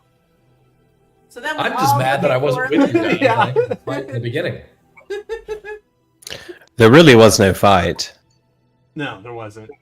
We were prepared for one, but it didn't turn into one. Well, it could have. That's good. Maybe it should have. We used our words. I look at Jewel to Words. see Jewel's take on it because she might not. be Words as are only good if they turn into fireballs. I mean, if they happen to turn into fireballs and they were being bad people, then stuff happens. You asked Jewel. I just kind of look at Jewel to get her take on it when they're like, "Oh, there was no fighting or anything," to kind of see what she, maybe my brother is making stuff up again or not telling the whole truth. So I look at Jewel to see what her expression is. Oh, she notices, and she goes, "Oh no, they tried. One of the guys was having an off day, and everyone else got scared. They did a great job. Lyric can be very persuasive." Yes, he can. And I just stare at her standing here in the tavern with all of us. Yeah, you can. Anyway, things turned out fine. Everything's. We're I mean, so you know. drunk if we have to take shots every time you say everything's fine. You really keep saying it more because you said it. I know, it's evil. Okay, so then we all look at Cortland. Cortland, what do you think? Because I don't think she said anything yet. Just aren't like as much as I do not want to. Do we have enough time? Like, are we not on a time limit for certain things that are happening? I think we have about a week Yeah, until we we've got have to about start moving. Yeah, we got about a week to kill. Well, I'm with Corlin. I thought we actually, shit down. What happened to those churches? actually, The thing Actually- is, we are on kind of a time crunch because, well, so my we have to get Jewel up to Calic Dimmet. oh, okay, well that's fair enough. That'll take some time. I mean, we were already going there. That was already part of our. Well, so we had Fine, 3 but- weeks. I think we lost 2 days with you guys traveling, and then we were supposed to go up there at least 5 to 7 days in advance to get settled, which leaves us probably about a week. And So didn't, what- didn't Locke Don't need get us me wrong. to? I have no burn down problem a leaving church? bandits to their own devices. And So we just- could always just take to care of this clear- and come back. Sorry. Nope. Just to clarify, so it's going to be like about a day. I mean, a shorter travel, but to get to Calic Dimmet, it'll take like a little over half a day, maybe like 5 hours, 6 hours, probably closer to 5, just because it's a well-traveled route. But then. So right now, if you're looking at the time tracker, and if you're not, that's fine. Like, we're on day 4 of this week. It will take you, like, you'll get there at the end of next week, basically. So that would be, like, at this point, it's 5 in the evening. I mean, you could, roll into Calic Dimmet late at night if you wanted to. Like, you could go there now. Or if you go tomorrow, like, you get there like earlier, like late morning, early afternoon, or well, late morning. I guess it's not afternoon if it isn't afternoon, literally. And then however long your shopping trip is going to take, which I don't think would be like too long, because Lyric knows where he's going, and then that'll be like day 5, and you could start that day.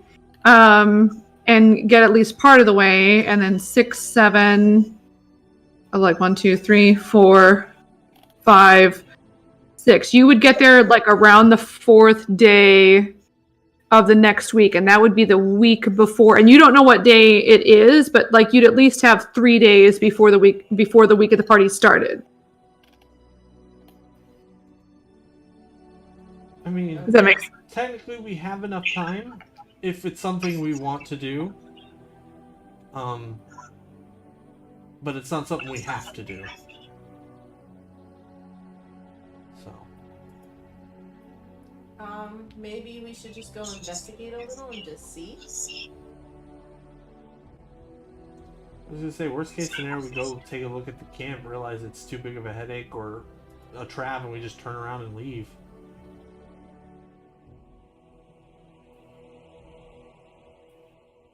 I mean, now that's all up to y'all if that's what y'all want to do. I know these time restrictions are more, the things that are important to y'all. So if y'all think that's fine, then I am okay with going along.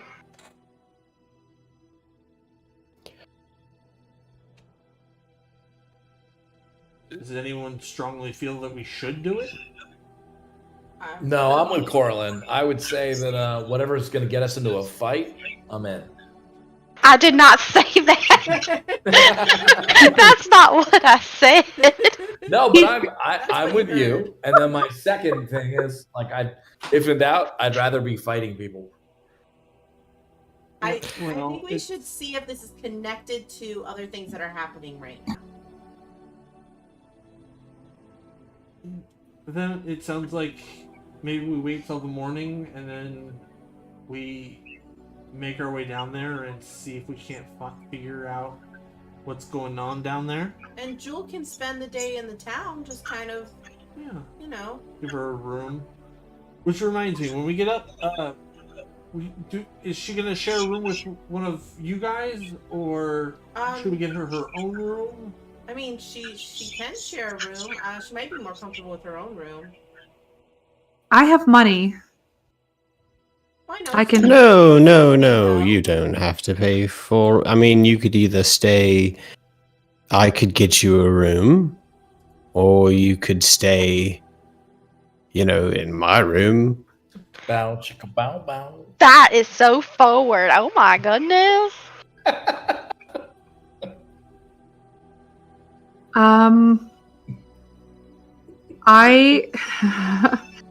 Let's maybe see what rooms they have, and we can go from there. All right, sounds good. All right. And so you guys can go up and ask at the bar. They still have the 2 rooms that you guys had. Or how many? You had 3 rooms, right? Was it? That we did. I believe so. Yeah. Because Lyric was on his own. So Lyric does have his own room. He could have bunk beds and have a roomie. No. Yeah. Let me see. I'm gonna see if they have. I'm gonna see if they have another room. I'm gonna roll for it. I'm gonna use my beautiful. They don't. They don't have another room available. So you guys, there are 3 rooms. So I That's just elbow Jewel and I'll say, why don't you stay with us for the time being until you figure things out? Okay. All right. Let me give you money, please. How much? No, don't worry about it. You can get your own food during the day while we're out. That's all. It's all good. Oh. Okay. And then we're gonna definitely buy her some food anyways, but Okay. All right.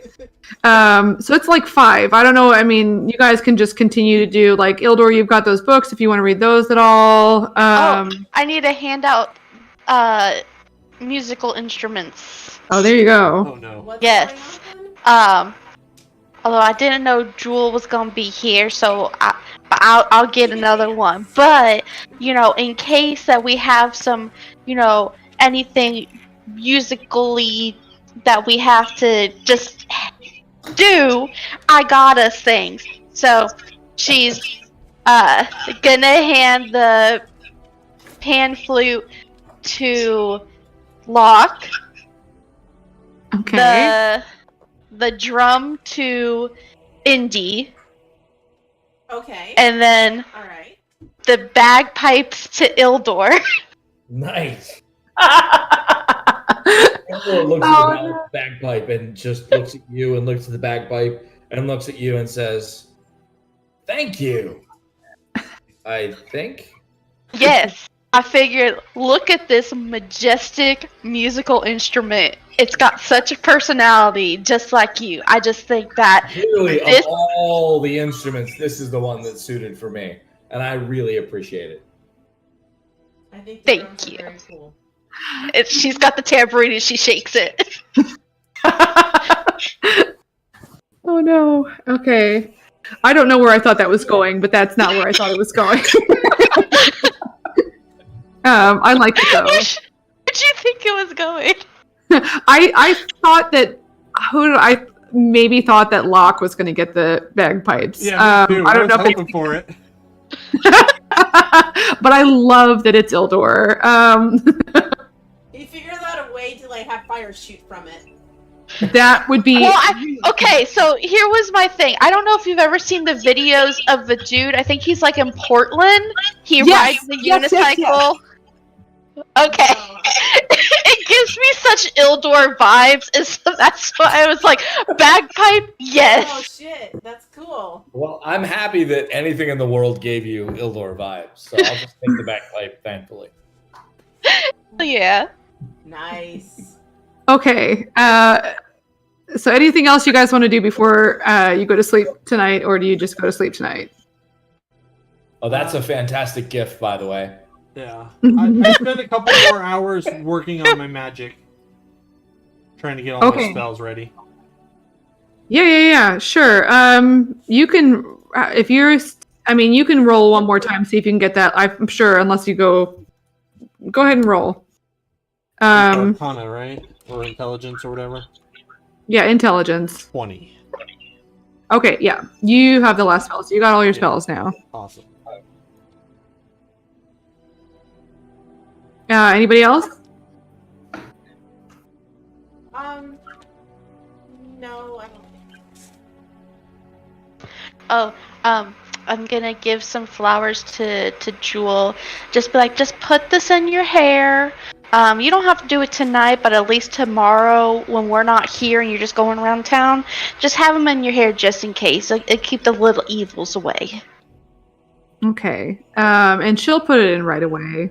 She'll just like tuck it. She's got her hair in like a loose braid, and she'll kind of tuck it like into the braid. Yeah, just like that. Thank you. You're welcome, sweetie. And you guys wander off to go to bed. Those of you who are not already in your room, I don't know, Ildor, did you want to do anything like read those books or anything? I shouldn't assume before you go to sleep. No, I think we're good. I think if anything, I would be at the bar having a drink.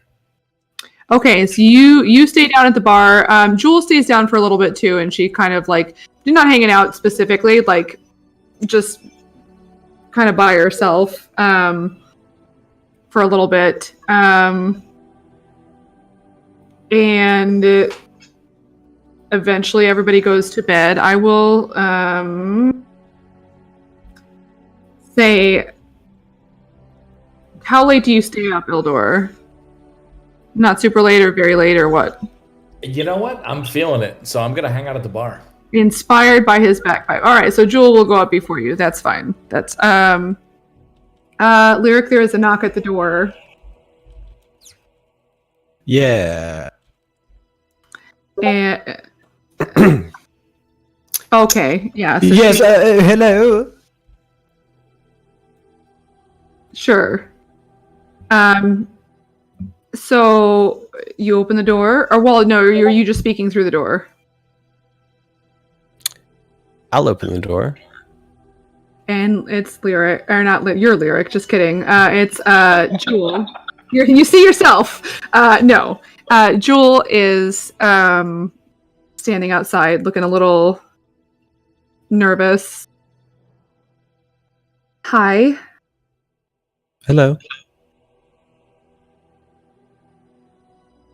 I don't want you to read too much into this. But you said fine an awful lot downstairs. And I did see all of the fine that you went through.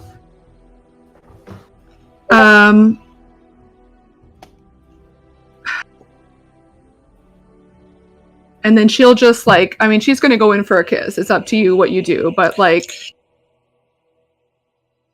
Yeah, she's man. okay, all right.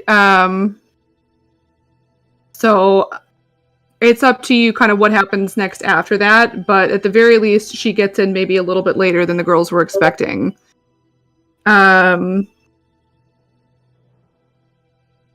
Locke, you drop the stuff off at the room, that's fine. I will let you decide whether she comes to get her stuff in the morning or not. That is your choice. But Me? What? Me? yeah, you could choose.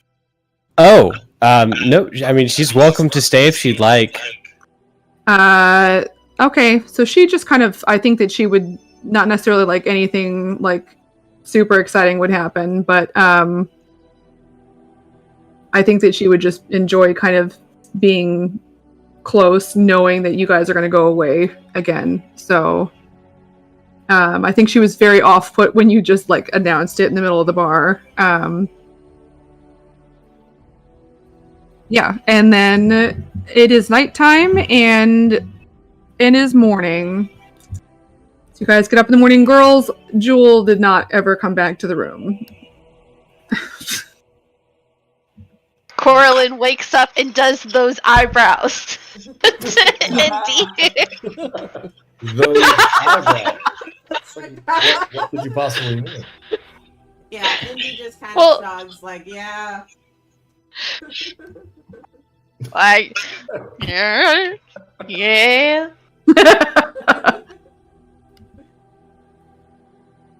Okay. Well, then, just get ready for the day. Then just act. I say act natural, but I don't know if I could act natural. Um, I'll try my diddly darn hardest, though. you act Your like diddly you. darn hardest. Yeah. You guys are adventuring with Ned Flanders right now. All right. I feel like this is a good stopping point. And Yeah. Spark, kick off next week. What do you think? I think this is good. Yeah, so we'll start next week with you guys kind of going out to. You guys can tell me just before we are done. I guess what time in the morning everyone's going to end up downstairs, because I will mark that off on the tracker thing just for me. Locke is going to first try and get Ildor to help him feed the giant owl before heading down, but then after that, because he's got to get it out and then try and get it to eat, try and calm it down, and then get it back in. And Ildor That's what is she going said. to roll right downstairs to get some breakfast and ignore the attempt to coach the owl. He's going to be like, "That's enough. I've seen enough pets. I'm done." And he's going to roll right downstairs. And he's like, "I need some bacon, and I want some eggs and some meat, and that's it." Oh, you guys would need. I was gonna say, make sure somebody marks off 3 more silver for last night. I don't know who's doing that, but Is that party fund? I can do 3 that on my silver? fund. I can do it okay. 3 silver for Jewel? No, for the rooms. for the rooms. Yeah, for the rooms. No, and- not. Ugh, you guys. Yeah, sorry for the laughter, but I couldn't resist. Yeah, so 3 more silver for the rooms. I marked it. And so he says no. Okay. I mean, I bamf out the giant owl on his bed then when he leaves. Okay. You do what? But yeah, He's- I try and get it to eat. I try and get it to calm down, and then when all that's taken care of, I put him back in. Aw. Okay, we'll just take care of this now so that we don't forget to do it. Go ahead and roll animal handling. Oh no. Oh, I missed my. Oh, I want the puppy. I know. Oh, I love oh, pickles. They're so I know cute. that's the best. 7. 7. Yeah. All right. I have no modifier. It is. Okay. Give me 1 second here. It's gonna try and bite you. no. Again, not out of like anger or anything, but it's just like, It's scared. yeah. I forget what a giant owl is anymore. If it's more than a +2, That it hits. hits. Yeah, that sounds right. So it misses. You dodge out of the way, right? Because your armor class is like 4. 13, because I don't wear armor anymore. That's right, because it's morning anyways, so it'd be even lower. Yeah, no, it bites you. I'm gonna say take 2 damage.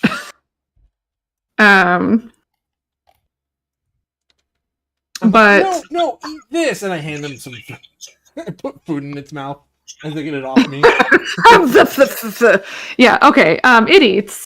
And you would know also, just in general, like it's not. You can take them out, and it'd be nice for them, but it's like a suspended animation almost a thing. It's not 100% like 0 time passing, but they can go in there for quite some time and not. Okay, so it's not like they're living in some alternate dimension. They're being suspended, basically. Yeah, so Okay. they'd be like, oh, I mean, like it's nice for them to come out and like see you and whatever. But it's not like you're gonna starve them to death. It would take a long time for them to starve to death in there, Gotcha. So essentially. if they're in there, I don't need to necessarily worry about food as often. Right. Yeah. Gotcha. Okay. Oh, I want a dog.